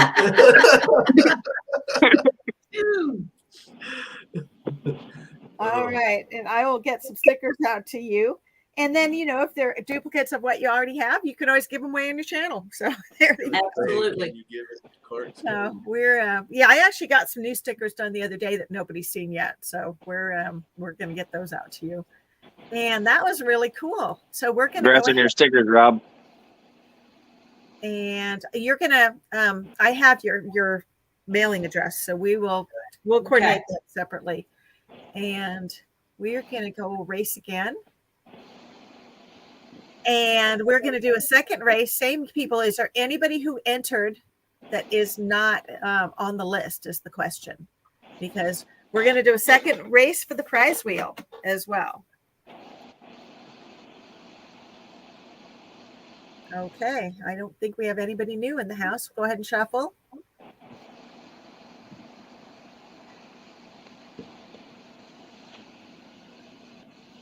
And let's see, Robert, you can win coming in at dead last. He says he never wins anything. Oh, we've won. We win from time to time on stuff. Well, it's funny because there's some channels I win on quite a bit, and there's some channels I have never, it's like I never win anything there, so why even try, American, good luck, everybody. My flyboy better get with it this time. Come on, Jim. This is a prize wheel thing. Actually, it's cool because if you did win, I haven't mailed your prize yet. We're going to get that out to hopefully I'm going to get the post office before they close tomorrow morning. And if not, it'll be Monday because our post offices, they're slow, but things do get there eventually. I just have to actually go in and see them. I mean, isn't that why it's called snail mail? Because it's slow? Well, yeah. The funny thing is that Jamie over at Swing That Thing, he has mailed me twice, and both times somebody at the post office has stolen. First of all, I won two silver coins. And that came and the stamp was ripped open and there was the stickers, no coins. And then he mailed me a thank you note with stickers, and somebody ripped that open and took the thank you note out. Isn't that awful? But the stickers were still there. And I wrote him again. I'm like, did I win something else? Because I got another empty envelope. And he's like, no, I just sent you a thank you note for being a subscriber on I'm a member of his channel. And he was sending out notes, which is actually really sweet. People should do that, right? But it's actually really funny. Kevin Myers says he'd like to pass his along to Clark's Cove if he could. Thank you, Kevin. That's very kind of you. Thank you so much. All right. So then you guys need to write to Las Vegas Urban Treasure Hunter. The address is pinned still. Yeah, we know. Las Vegas may have our address. I don't know. We have done correspondence. We've done correspondence with them. Yeah, I don't send it anyway. If they don't, we'll make sure they get we'll make sure they get it. It's always good to send it out and tell people what you won because it's just a really good reminder. You know what I mean? And Now- Kevin, that is really nice. That was nice of you to do. I just want to say one thing. If you're sending coins in a letter, yeah, put them in a piece of cardboard. Yes. Yeah, that's what Las Vegas is saying. Yeah, if you're sending, take you a piece of little cardboard and fold it and tape them to it. And That way they don't slide Yeah, around. and Because they'll go through that machine, Uh-huh. and sometimes that machine will Might cause things to rip, catch- or some people some people are just sneak dishonest, snakes yeah. and dishonest. and never. Don't some packages also go through like an X-ray machine? No, that I don't know. If they're going outside the country. And try not to, if you can possibly, not use like metal detecting in your address. Yeah. You know, some people send it to my channel name Uh-huh. and they do metal detecting, and then they start feeling it. Oh, coin. You know, they get the idea that it could be something worth money. So you have to think stuff like that through. Even though it's a felony to open up somebody else's mail. Well, you know, I buy tokens and coins from eBay all the time, and you know, I don't have problems. Right. They always show up. But this particular thing, I don't know. I actually do. I usually send mine out in little greeting cards, like thank you notes, and I tape the coins inside there. But I don't do the super duper, you know, like binding it in cardboard and all that. And I probably should, because that would be probably a lot more secure. But Las Vegas, we'll get that taken care of tomorrow. We'll send you our We'll address. Make sure you get it. Yeah. But yeah, you got to take precautions these days. Mhm. I mean, you just have to.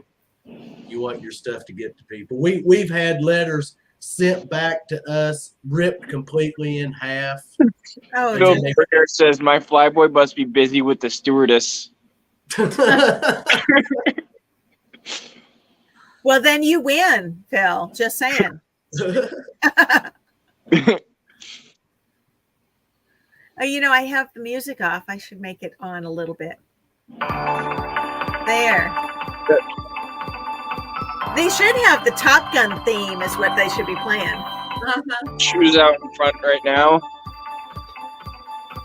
So I'm just gonna come from the back real quick right at the end. Yeah, somebody's going to make her move. I think probably down here on the low end. What do you think? Rob's trying to make his There it is. Patty Disharoon's making her move. two. And it's Patty Disharoon. Congratulations, Patty. Congratulations, Patty. Yes. But who's in last for the stickers? Patty was is in the chat, so she's on. And it looks like Carla Ainsworth is last. You were 28. Melissa was second to last. Melissa was close to getting stickers. Yeah. Well, wait a minute. Rob's already going to get stickers, so Yeah. you guys could share. We would That's have all passed good. it on. Yeah. Let's go ahead and hit that sound. All right, Patty, you still here? Let's go and switch over, and I'm going to let you go ahead and spin the prize wheel. And then I just have to double check. I think I have a package coming out to you, so I'll just slide that one in. It'll work out. So let's see. How do I do this? I have to make this so it's not the super big window, I think. Let's see. If I hit escape, will it do it? Oh, look at that. Yay. And go back to the page. And Carla is here as well. Yep. And Carla, I have you down for some stickers. I will add that to what I'm mailing you. Go to wheel spin. And you guys, if you don't have your Relic Bingo card, pick one up for Monday night off my channel, because we have bingo every Monday, every Friday. And the SkyQuest just missed the duck race. Yep. The scavenger hunt will be posted on Monday as well. So we'll get that going. I think I'm at like 1,410, give or take. So we've got a little ways to go. But we're hoping to get that. Let's see. Let's go race prizes.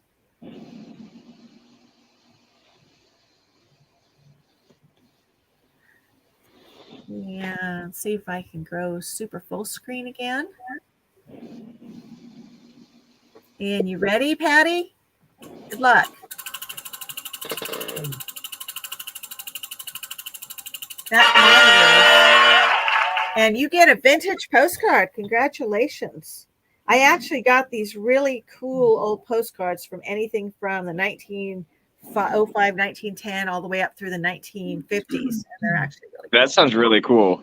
Yeah. I try to do is kind of have things, tokens, I have coins, I kind of have different things that are collectible all in there. And those are NASA patch that I'm getting on top of the barber half. Yep, exactly. And yeah, the NASA patches are actually really cool. I got these moon landing tokens too, which I thought were really cool. But yeah, I maybe shop a little too much on eBay, just saying. But it's fun. I'm playing with the layouts. Okay, that goes this way, that goes that way. I don't like that one. That's what happens to this one. Oh, there, that's normal. That one doesn't do anything. I wanted the one that has there we go. All three of us. Although, Melissa, you guys have the middle. There you go. Well, I actually have to get going. Okay, well, I'm really glad you could stop in and hang out with us for a bit. And I will get your stuff out. Fun. Nice meeting you. Yeah. Nice meeting you guys as well. All right. And I'm going to have a good night. but I will email you to make sure I have everything in one mailing because I would hate to have to mail twice. Okay. All right. All right. And congratulations again on the barber half because that was Thank you. That's an amazing coin. I actually will have different coins in the 1500 giveaway. I am starting to seed little comment keywords in each of my videos coming up. And if you comment that thing in the comment section, you'll be in for a drawing for that coin or token, or I've got some copper rounds. The first one is going to be a buffalo silver, which is a quarter ounce silver round with a buffalo on it. And you have to watch Monday's video to get the keyword. And yeah, we did that for my 1,000 subscriber giveaway where we played stupid games for stupid prizes. And it was really fun because every time you entered, you got an entry. Every time you incorporated a word, and people started using all the different words in their comments and making these like really creative like compilation comments in order to enter. And it was really fun. It took a lot to track everybody for their entries, but it was really fun. So, anyway, I appreciate you coming up. It's always nice to meet a new person. And again, happy birthday, twin. All right. Happy birthday, twin. All right. We'll see you later. Thanks. Bye. Later. Okay. So anyway, hey, Patty Disharoon, I know you don't have anything with you today, but I would like to know, you said a Morgan dollar is your top bucket list, or what else is on there? We're going to go back to the bucket list conversation because I am going to put a poll on my on the community tab, and we'll see if we can't figure out the bucket listers and then see who shares that bucket lister. So I want to do is make a little mini list of, and you said Robert, you said you've got a Ben Franklin half. And yep. I think Patty said she had a Morgan. I know I said I had a Flying Eagle. Guys, anything else? A thimble? Would it be a silver thimble or regular thimble? Silver for me. We got seated anything. Guys, throw them on out there because I'm going to see how many of these I can put on the poll and see what the most popular ones are. And if you guys have a bucket list item and there more than one comes up in comment, we'll make sure it gets onto the poll. Silver? Oh, silver thimble. Okay. She was like, silver anything. Now, I actually, you'd think that I would have a gold coin on my bucket list, but I don't think I'm ever going to find one. So it's like not even on there. And Teresa found one, and it's just amazing. I was hoping she'd come on the show tonight, but I'm sure she's doing something with her husband. It is Friday night, and I'm ignoring my husband. He's upstairs, probably halfway to bed now. But yeah, I was like, I'm streaming. He just loves that. So a cannonball. Are you serious? American Woodland Relics says that a cannonball is on his bucket list. Okay. I actually thought I found a mini cannonball when we were in the Black Hills, but it turns out it's a milling ball that's used to process gold. And the guy said there was even a tiny little gold piece flake on it, which was cool. Las Vegas says that it would be a platinum ring, the only one he has not found. You know, this is interesting. I wonder what platinum rings as. You know, because I've never even heard of like anybody like getting a VDI on it. So I don't know if it would ring. I have no clue. Yeah. Papa Rouse has the impossible coin, a 20-cent coin from the Carson City Mint. What is that like worth? Like $8,000 or something? I want to bet. I'm gonna write these down. 20-cent coin, CC Mint. And Jello Putin says he found a Monopoly thimble out of a top lot. That is awesome. You know, I got the Monopoly iron that I found at a school. Just saying. Yeah, I've never found a Monopoly piece yet. No, we haven't. Oh, check this out. It rings as a 15 on the Knox 800. So would that be ringing close to Canslaw and stuff? A 15 is a pretty low tone. So what else rings as a 15 on the Knox 800 is the question. And we have 2 votes for the 20-cent piece, although Jim Steele's being less specific about that. And I also have 2 votes right now for the thimble, silver thimble. Say that 3 times really fast. I can't. What else we got here? Oh, holy cow. $10,000. It's worth $10,000 if you can find one. Wow. And, you know, that reminds me, I don't know if anybody has heard the Dig That Dime song off of Whit Hill's album, but she refers to some badge that's found. It's a British badge with the initials of a king, but the initials were like not KG, and I couldn't figure out what the heck she was talking about. Does anybody know, like, what kind of a British badge would be worth 10 grand? Because it was like this. The song is actually really cool. If I had it on my phone, actually, let's see if I can find it. Nah, I'm not clever enough. It's like in Dropbox at this point, and it's upstairs. But yeah, I'm trying to figure that out because I keep trying to want to figure out what the heck she's talking about. Mark Thomas. Mark Thomas. Hey, Mark Thomas, you missed all the races. Yep. Unless I decide to do another one just because. 1875 Carson City, you can get much cheaper. King Edward predated King George. And Shannon Dalton's in the house. And we are going to, actually, we'll go. Oh, of course, I didn't save my list, so that sucks. Yeah, that's no fun. If I want to do anything with it, with a last race, when people are popping in, I'm going to have to retype. That's evil.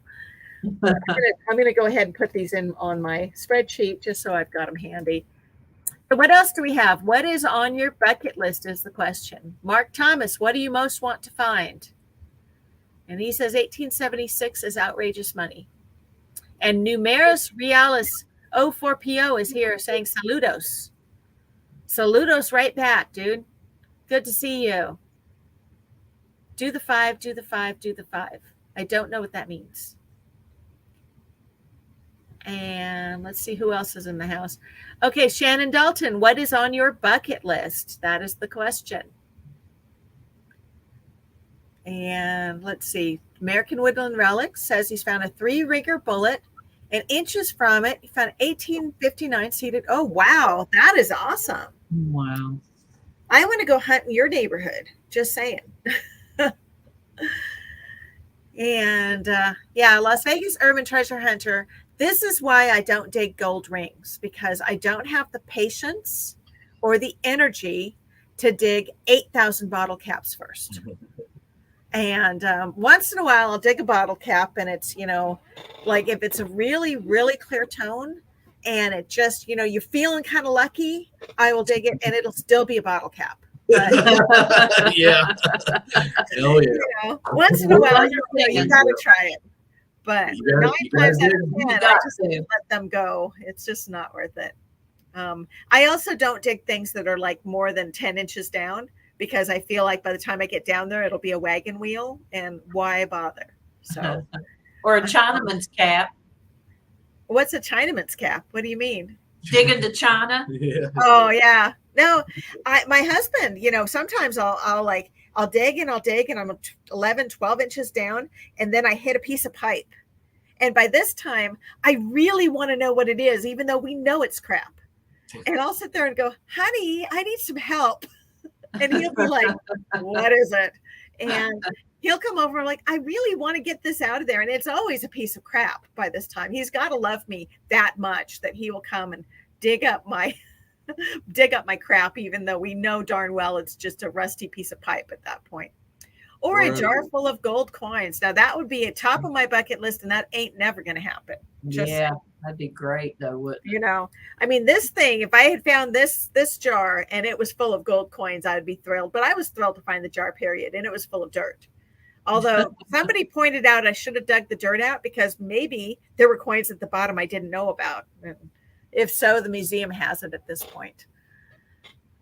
Oh, let's see. We have you were hunting with Emily Little Dirt Diggers. Oh, that is awesome. And Shannon, I found all my treasures, married the first, and have a tree full beyond her. I see. So nothing at all on your bucket list. Okay. And here we've got Papa Rouse says, I wouldn't mind digging bottle caps if they still had a full cold bottle attached to them. I don't know how cold it would be. I actually have upstairs, I have a can of beer that says it's from the Leola Centennial Celebration. And this can of beer is full, and it's like 30 years old. And I fear that one day it's just going to explode in the house. That I don't know what happens with that. It was like Just do flat. I don't know. Oh yeah, it's probably flat, probably skunkier than crap, but it's like a collector's beer at this point. Yeah. So I have it. This is actually came out of the hoarder house. I was cleaning out a house that a friend of mine bought a house, and I kind of helped him find it and everything else. And it was another mutual friend that owned it, and she bought the house across the street. And then she cherry picked the items she liked out of the old house and moved them to the new one. So the new house was pristine and beautiful and everything was in its place because she left 30 years of crap in the old house and she never moved it. And then he passed away. His family gave me the house to take care of and get cleared out. I had to get a 6-yard dumpster and get it emptied 6 times to get that. Oh gosh. And it wasn't as simple as just throwing everything out because there were several things that we could donate. I did a bunch of trips to Goodwill. I donated things. And then she had correspondence from the last 40 or 50 years in that house. And you'd think, oh, just, pack it up and get rid of it. Right. But we would read through it and it was fascinating. I mean, it was like there were diaries and stories and, some of them, there were birthday cards that had never been opened that had money in them. Wow. Oh my goodness. It was just like this, we'd go up there. It's a 2-hour drive from here. We'd go up there, spend the day just rooting through this house. And I found some silver certificates that were under old newspaper in a box full of crap in the basement. Wow. And, I found 3 Morgan dollars that were there. I mean, just crazy stuff. And this is actually, it was really interesting because it was mostly a winter activity, and you can't go metal detecting in the winter. So I'd go treasure hunting in this house as I was cleaning it out. But it was actually pretty fun. That sounds nice. Kevin Myers, you and I both. I would love to find a crowdle bell. That should be on. Yes, a crowdle bell would be awesome. Yeah, that's another one. American Woodland Relics is saying good night. Good night. Yeah, Thanks for joining. Did I miss out on anybody's bucket lister here? Oh, let's see. Patty DeSharoon wants to find an old gun. A real old gun or a real toy old gun? An old toy gun. I'm not sure what that means. I'll just write old gun. I have found lots of old toy guns, but never a real one. Mhm. And she says her Third month detecting, she found a war nickel in her neighbor's front yard. That is awesome. And Patty, how long have you been detecting? And Patty is actually, she's down in Texas, and I might have to go to Dallas for work in September. So I was bugging her the other day to see if she wants to go play in the dirt somewhere if I have to go. I'm kind of hoping I don't have to go. We're waiting on, you know, they had this thing and they said, put your location, what your closest meeting place is. And I filled out the form and I told them Kansas, Overland Park, Kansas is closest to South Dakota. And then they came back and they said, oh, and that form had a checkbox that said, you can opt out of the meeting. You know, it's a national meeting, and they said you can opt out. And so I didn't opt out that first time, but I did. You know, they actually asked me later. They said Overland Park's closed, that they don't have enough people wanting to go, and now we all have to go to Dallas. And I can't drive to Dallas. I can drive to Kansas with South Dakota. So they said, oh, any if you haven't filled out the form, go in this link and fill it out again. So I filled it out a second time and told them I'm opting out. So we're going to see if they take the second answer. I don't know. I am not thrilled about the idea of jumping on a plane right now. I think there's still too much going on. And I just am not. I don't mind driving places because at least I have my gear. And I feel like, you know, if I had to, I could get home. But if you fly, you're at the whim of the airlines.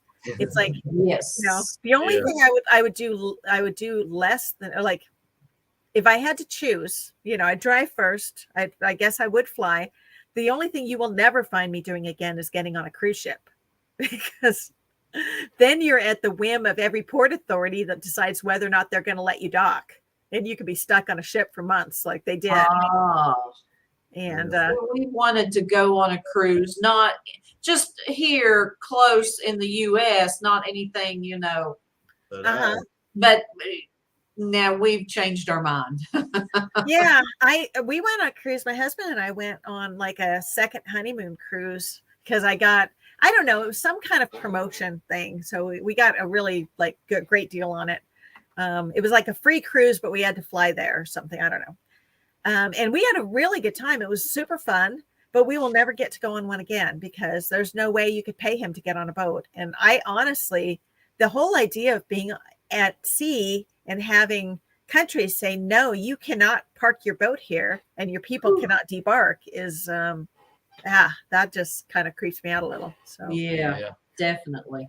You know, and the vacationing wise, you know, anywhere I can drive to, I'm good with. But I'm just not really thrilled about getting on a plane these days. So I've never been on a plane, and now I would if I had the opportunity to go over into Europe and metal detect. I'd get on a plane.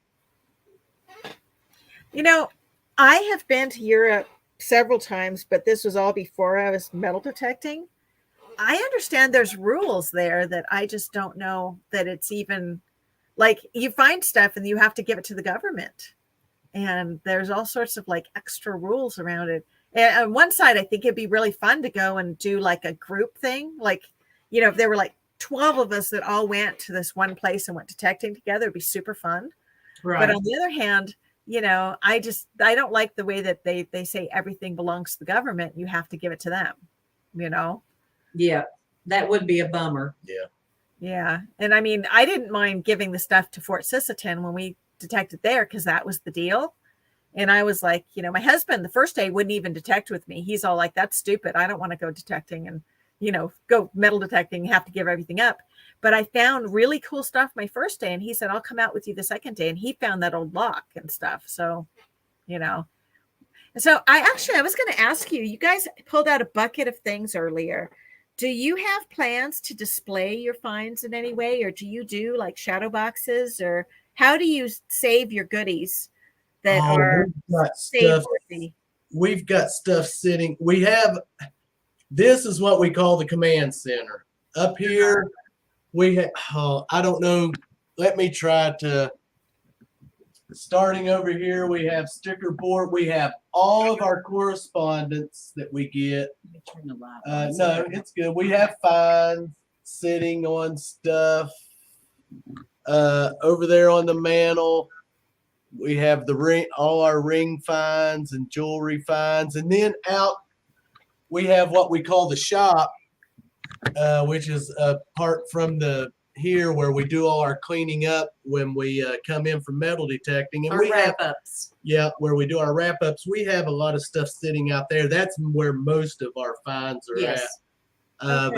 The shadow box, we have a shelf, one of the, what is it? It's one of the old printing press drawers Yeah. we have hanging on the wall out there that's got finds all in it. And we've got, anytime we find keys, dog tags, any kind of pendants, we have that stuff pinned up on the wall out there. I've been meaning to do a video where I just take everyone kind of through our shop and here in the command center and show everyone how, because I have a shelf out there with jars. I have the lids screwed to the top and jars, and I have one jars for like my dollar finds, Indian head pennies, silver, tokens, and right on down the line. Yes. And So I need to show all that. do you save your stuff year to year, or does everything end up like we do? Is every year we start fresh with nothing, and then we collect everything, and then every year when we close it out, we say this is 2019 or this is 2017, and we put them all in containers to say this is No, what We found. don't No. specify. We have no. everything just everywhere. Everything Wherever we everywhere. can put it. Yeah. Yeah. Okay. Yeah. I do you turn in your clad or do you keep it? We're collecting it right now. Yeah. We go to Walmart, get the big penny banks, you know, look like shaped like a pop bottle, Uh-huh. and we just dump. We keep track of how much we find, and then we clean it in our tumbler, Yep. and then write it down and dump it in a piggy bank and till whenever. Yeah. We've Uh-huh. got, oh my goodness, we have right now 5 of the big giant bottles from Walmart full of pennies. So Yeah. what are these big giant bottles, and why would you not just use like 2-liter quart soda pop bottles? They're I just like them big plastic. They look like a big Coke bottle, Okay. They're a bank. and they're a Yeah. piggy bank that you can get for like $10 at Walmart. And when they go on sale, I'll have Melissa pick me up one. Sometimes you can get them for $1 Yeah. when they go on So clearance. that's what we use. Yeah. And I've got 5 of them full of pennies. I've got 1.5 full of not silver, but just Clad. dimes, nickels, quarters. Uh-huh. Then I have a jar that I keep all my zinc pennies in. That's just trash pennies, because there is I don't someone know. will Someone buy. recycles, but buys those. I'm just saving them just for whatever reason, just to save them. And Now, did you hear about the thing where you can donate your keys for kidneys? No. Yeah, apparently if you find like crappy old house keys, not the skeleton key, not the key you want to keep, but the rest of them, you can take them to any kidney dialysis center, and Really? they use them to send kids to kidney camp. no, we have not heard nothing. Never like heard that, but that's Yeah. very that. interesting. No, I know that I've Yeah, heard. I forget who told me that the other day, because he's like, you can send me the keys, but if you can take them to any dialysis center and they collect the keys. Here, let me see if I can just Google keys for kidneys. It's actually kind of a neat program because, you know, we have a lot of just garbage that we end up, you know, like it's not really old history. It's, let's see, there are images for keys for kidneys. Let me I'd love to see that, Shannon. That would be really nice as a shadow box coffee table. What does that say? Black bear on its back feet. Oh, nice. That is cool. So, yeah, we actually do save our coins too. I think you are spot on with hanging on to them, because right now we don't really know what's going on with the monetary system. But if the monetary system was ever changed over, they would not remint the coins. Yeah. So if they ever did devalue the dollar and do some kind of a rescaling of things, their coins would be probably held at their old value. The other thing about that is it's a little suspicious that they started pulling back the coins last year. And they said all the banks were like, please, bring us your coins. We need coins. Yeah. And they said it's because everybody was locked up for COVID. And so nobody was using their coins. And it's like, yeah, I call bullshit on that. Excuse my language, but that's like the diciest story I've ever heard. We never experienced nothing like that here where we're at. We never went through none of that shortage of anything. No, around here, everything pretty well stayed. Yeah. Other than, wearing a mask and social distancing, and everything pretty well stayed the same. They had stores that would refuse to let people pay with cash because they say you couldn't make change and stuff. And that stuff was all kind of sketchy. And I talked to the bank lady here in our town about it because they had a sign up about the coins. And apparently they would order them from the Fed and the Fed would not send them. And so there was something kind of a little bit off going on. Never experienced none of that. So yeah. Lucky. Well, because of that, I'm just not in a big hurry to turn in my clad. Right. Oh, no. Absolutely. Yeah. No. And the only exception I made, we were camping out in the hills and we were staying at this campground that had a laundry room. And we were doing laundry and we found a pinball machine in there. And there were a lot of found quarters that ended up in the pinball machine that weekend.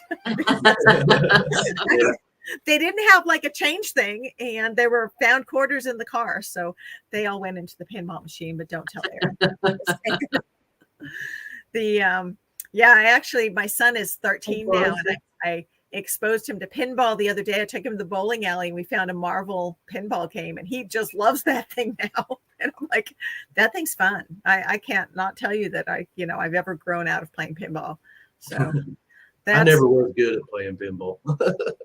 Oh, I was really good back in the day. And this was something I did at the bowling alley when I was a kid. They always had pinball machines and we would go and they would have those. It was like a weird machine where you'd put in a quarter and then you'd make the letters and it would make this round token with your name on it with a good luck thing in the middle. Yeah. And I have found one of those tokens. So, but back in the day, they had them in every bowling alley and you would make, like whatever, Eric loves Roe, and you would write the birthdays and, whatever stuff you wanted, and it would press it into the coin. So I don't know. I think it's kind of cool. Yeah, see, SkyQuest said he paid a lot of pinball in college. I'm not the only one. I knew that there'd be somebody who admitted. Yeah, Shannon says tilt. It's funny because we were playing the Marvel game and the ball got stuck. And I actually nudged it to get the ball loose. And I was telling myself, I was like, don't do this. And I got the ball. I didn't tilt it or anything, but it's like, you don't slam a machine. You will tilt. Yeah. Oh, yeah. But, yeah, it's those are the things you don't teach kids, even if you are homeschooling them. So let's see here. Oops. Same digging ball. Yep, exactly. Pardon me. I need to grab. I keep lemon drops at this is my work computer. I'm actually down in my husband's trophy room because my office is too hot right now. In the summertime, it gets ridiculously hot upstairs. And so I have nice, cool basement where I work during the day. And I've taken to streaming down here because it's cool. And it's not quite like right now I've got the background blurred because it's messy, but usually I turn off that backlight and it doesn't have you don't have a lot of distractions, but there's like heads on the walls in here and stuff. So I keep lemon drops down here because I'm on the phones during the day. So it's just my go-to. So, hey, listen, I really appreciate you guys coming tonight. Oh, we have enjoyed it thoroughly. Yeah. Yes, absolutely. I don't know if I'm keeping you guys late because it is an hour later where you are, and I have no idea. Oh, What time. really, it's 11:22 here. I haven't really been paying any attention to We the time. haven't paid attention to the time because we've got a pretty low key weekend. It's supposed to rain. Yeah. Okay. We're hoping to get out on Sunday Sunday and and- detect, but tomorrow's supposed to be nothing but rain. So Well, that's good though. You're going to get nice moist ground on Sunday. Oh yeah, Right? the Yes. signals will be popping. yes, So are they you guys will be going to go popping. curb strip, or what are you going to do? The curb stripping. Curb yeah. strips. That's the plan. And Yes. Right now, we're going to curb strip hunt until the weather, everything starts dying down, and then we're going to start back at the old home sites. Sorry. We had a channel, Peter over at Detecting Smile sent us an app that shows us maps of some old home sites in our Oh, nice. area. Yes. So it's showing some spots that we've missed, and yeah, we're what's going to get the out. app? What is the app that he sent you? Oh, I cannot even remember. Here, let me Just a moment. see if I can pull that up real quick for you, because I have it over here on my Gmail. Yeah, we would definitely want to see that and see what that's about. Let me see if I can. Oh my! Right here it is. It is. Government. USGS. Oh, yeah, USGS. Okay. Yes. Yeah. Yeah, Yeah. we And actually, it- when we were in Iowa, the farmer that we went to visit, he pulled that up and was showing us all of the wagon trails and everywhere. Like, he's like, here's a stagecoach stop and here's where my land stops. And he was like, he had all of the research done for us and pointed us directly where we should go. It was really cool. So- I actually want to figure out where some of the stuff is. Like, you know, back in the day, people did not use the roads we use now. If they wanted to go to town, they would cut diagonally through a field, right?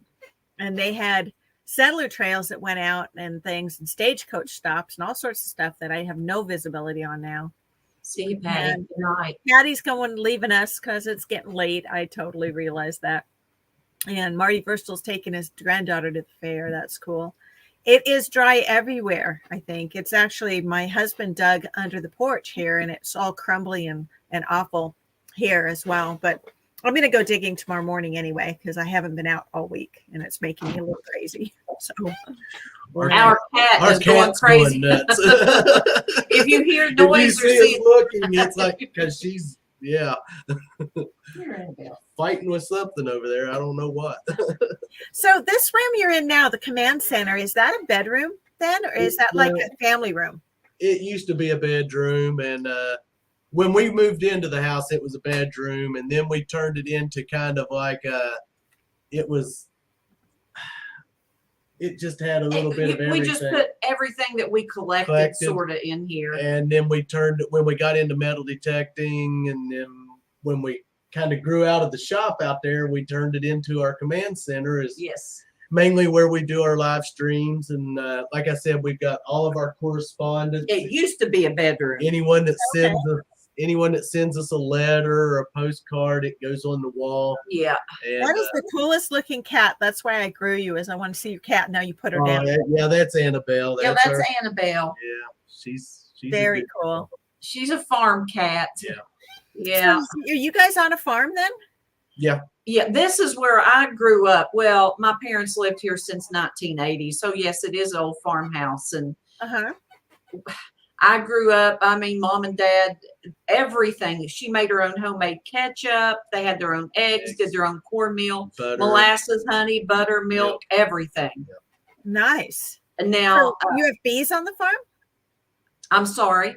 You said she made honey or Yeah, honey we butter. have bees. Yes. Yeah, we don't now. We don't now. We get it from a neighbor, but yeah, there's a lot of, well, there's a lot of work when it comes to farming. So But we live on a farm, but we don't really farm. We just, I we have a garden. I have a garden and I have my chickens, and it's just the joy of having no neighbors that I really like. I mean, Yes. Well, we have a house that's maybe how far down the road? I have The no first clue. one is maybe a block, Yeah, and then a couple more blocks, and now they keep cattle and chickens. that's and, where we get our fresh eggs he's from. got, what are they? Alpacas and goats and Oh, horses. neat. And, Yeah, but we don't. We used We to don't. keep chickens, and it just, we're selfish. yeah, We just have a dog and just cat a dog now. and cat right now. But So we love the people that have alpacas, they just raise them for their fur, right? I don't know what he's doing. He just got him down there because he likes having, And they graze and they keep graze everything, and- the pasture clean. yeah. Yeah, But they don't, alpacas, you don't raise them for meat though. I think No, they I just, don't I think don't so. know. I think they like make them into, like you could spin alpaca fur or something. Yeah, I I've think heard so. that. Yes, I'm not But sure, yeah, but that's kind of neat. But they're I, odd.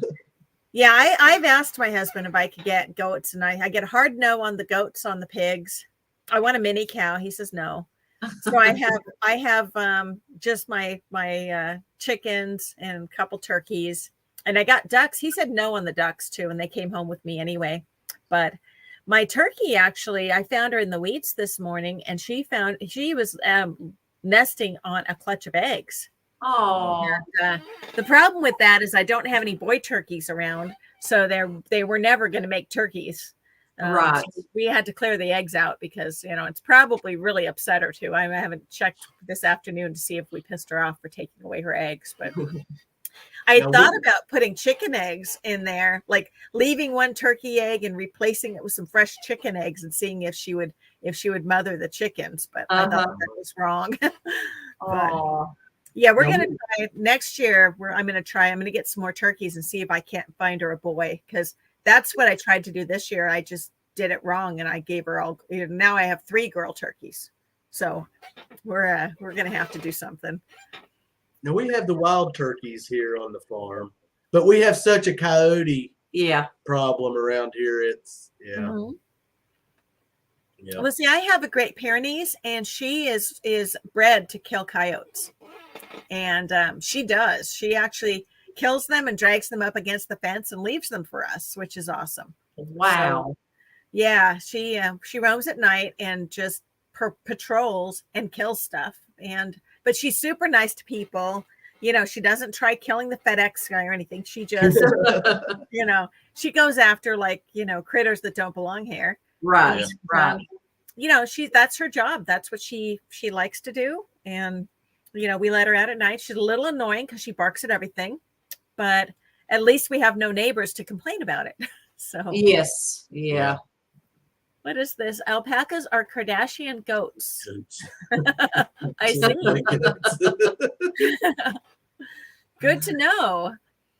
And, I don't know if it's too late for turkey eggs, but turkey eggs that have never been fertilized is definitely not right. Babies today. Yeah, we've seen baby turkeys Wild today. baby We hadn't turkeys seen today. any. And so I was wondering, but we did see When we some went today. out of the holler, there was, I don't know, probably 8 or 10 of them with the. Oh, nice. Yeah.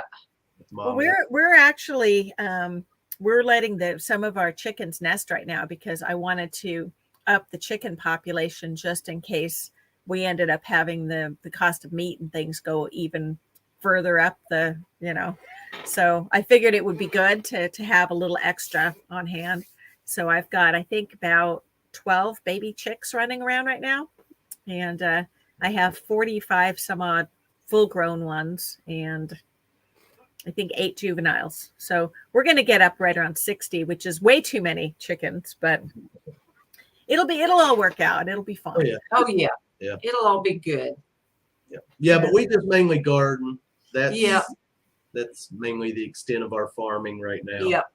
But see, that's awesome because you live in an area that has better climate for you guys to garden. You could probably garden some things year round if you had a solar box for them, right? Right. It's been You so could. wet this year here that things have not done like So they wet should. and so hot. And then it goes Yeah. straight from wet to 90 degrees the next day, and it's been hard on stuff. But Yeah. we've enjoyed plenty of cucumbers and tomatoes and onions and cabbage, and green beans are doing pretty good. Peppers are not doing good at all.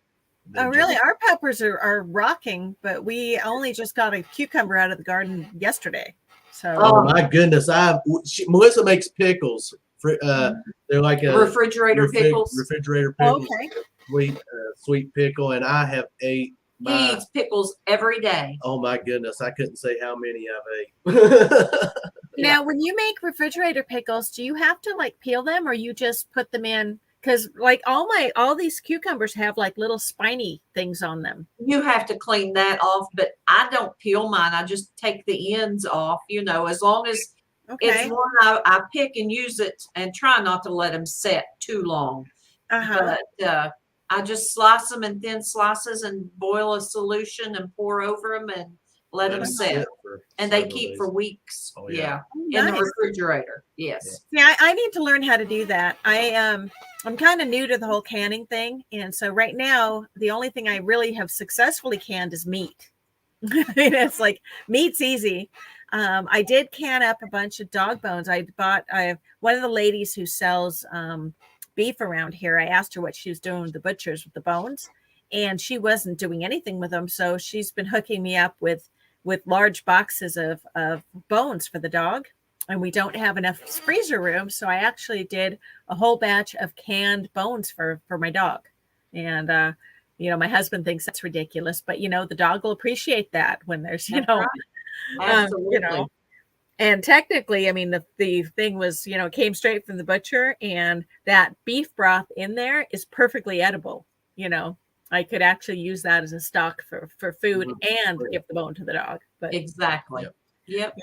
I may not be that desperate yet, but you never Let's know. hope not. Yeah, Melissa's been asked.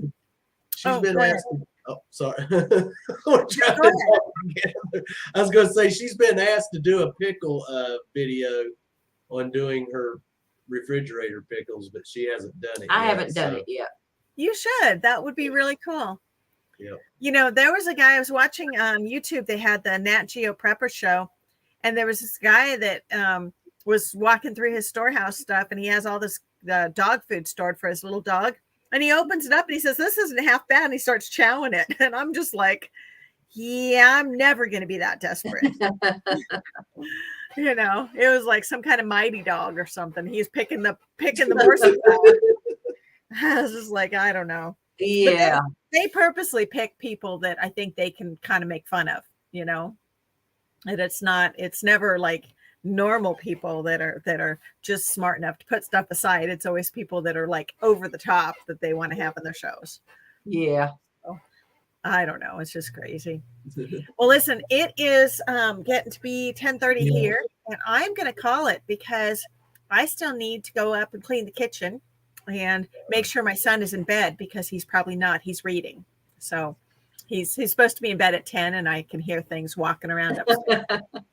Well, Ro, it's been an absolute pleasure. Yes, we it have has. enjoyed it thoroughly. Thank you for having us. I appreciate your being here, and we'll definitely have to connect sometime on your show too. Absolutely.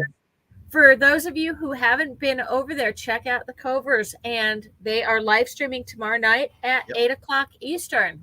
Yes. And our guest will be Team Lynch tomorrow night. Yep, and I will try to make that as well. I'm going to put together a list of the bucket listers that people had commented on, and put together something so we can see what the top things are and how they voted, because that's always fun. Leanne, I appreciate that. Thank you guys for being here. Thank you to Las Vegas Urban Treasure Hunter for donating a prize for the first race. And be sure you check out his channel as well, because he's got a really good giveaway going on. And I know that we don't, we're not all about the giveaways, but heck, giveaways are fun. They are fun. Everybody, we're all treasure hunters, and we all like to win stuff, right? Oh, yeah. Absolutely. And I appreciate you guys being here. Thank you. I'm going to go ahead and we're going to call it for the night. I will be live streaming again on Monday, and again next week on Friday. We have different topics, different times. Melissa, we are specifically going to be putting together a women's chat night sometime. Okay. If you would like to join us, you let me know. You just have to leave your husband elsewhere. Oh, gee, thanks. Sorry. Well, maybe I can put a wig on and some makeup and Nope. Won't work. No. Nope. Oh, Oh, you no. know, I think it would be fun to connect, and we're going to do this in a way that the detectorist women can come on screen or chat and be off screen, because some people don't like to be on screen. But I think it would be really fun to kind of get some people together.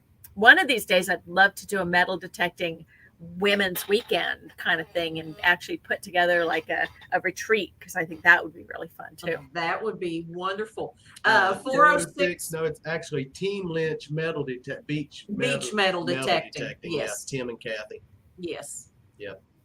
Wait, so what is lynch mining? I don't understand. I've never heard of lynch mining before. No. Okay. 406 Miner, thanks for But popping yes. in. But If come on anyone and hasn't done so already, I would hope that you hit that like button and please subscribe to my channel. Ring the bell if you haven't done so already. We do have a 1,500 subscriber giveaway that we're at 1.42. So I need like 80 or less. And we'll be releasing some more stuff for that giveaway, including a shout out mini contest as well. So we're going to hopefully get to that point. I am far from getting monetized, but I do like building my channel because then I get to reach more people, and then I find new friends to go detecting with, and that's fun. So. Yes, we understand. We still got a lot of watch hours to get. I ain't worried about it. But just enjoy it's just doing fun, like what you we're say, doing. building our channel. Yes. Well, exactly. And then watch hours is tough. It is a lot of, I put out content twice a week, and then I do these little live streams here and there. But the real bulk of it is doing metal detecting videos, and there's only so many of those you can do, and really, do a good job with. So. That's why I'm on the Monday Digs and IDigFridays, was to force me to get the video out of my phone and onto YouTube. So, it's a good start. Yeah, it is a good start. Well, Ro, we're going to drop off. And all right. I appreciate you guys being here, and I'm actually going to close the broadcast out entirely. But thanks again, and take care. We'll see you tomorrow night. Later, good everybody. night, everybody. Bye-bye. Okay, guys. So thanks again to everybody who did join tonight, and we will be live on Monday as well. Relic bingo cards available on my channel, and you can spin the wheel if you're first to bingo on any night. The scavenger hunt will be posted on Monday, and that is going to be a scavenger hunt where you're looking for items in videos in a playlist. So it's sort of like the bingo thing, but it's like blackout bingo. And that's about it. Appreciate you guys being here, and digging out.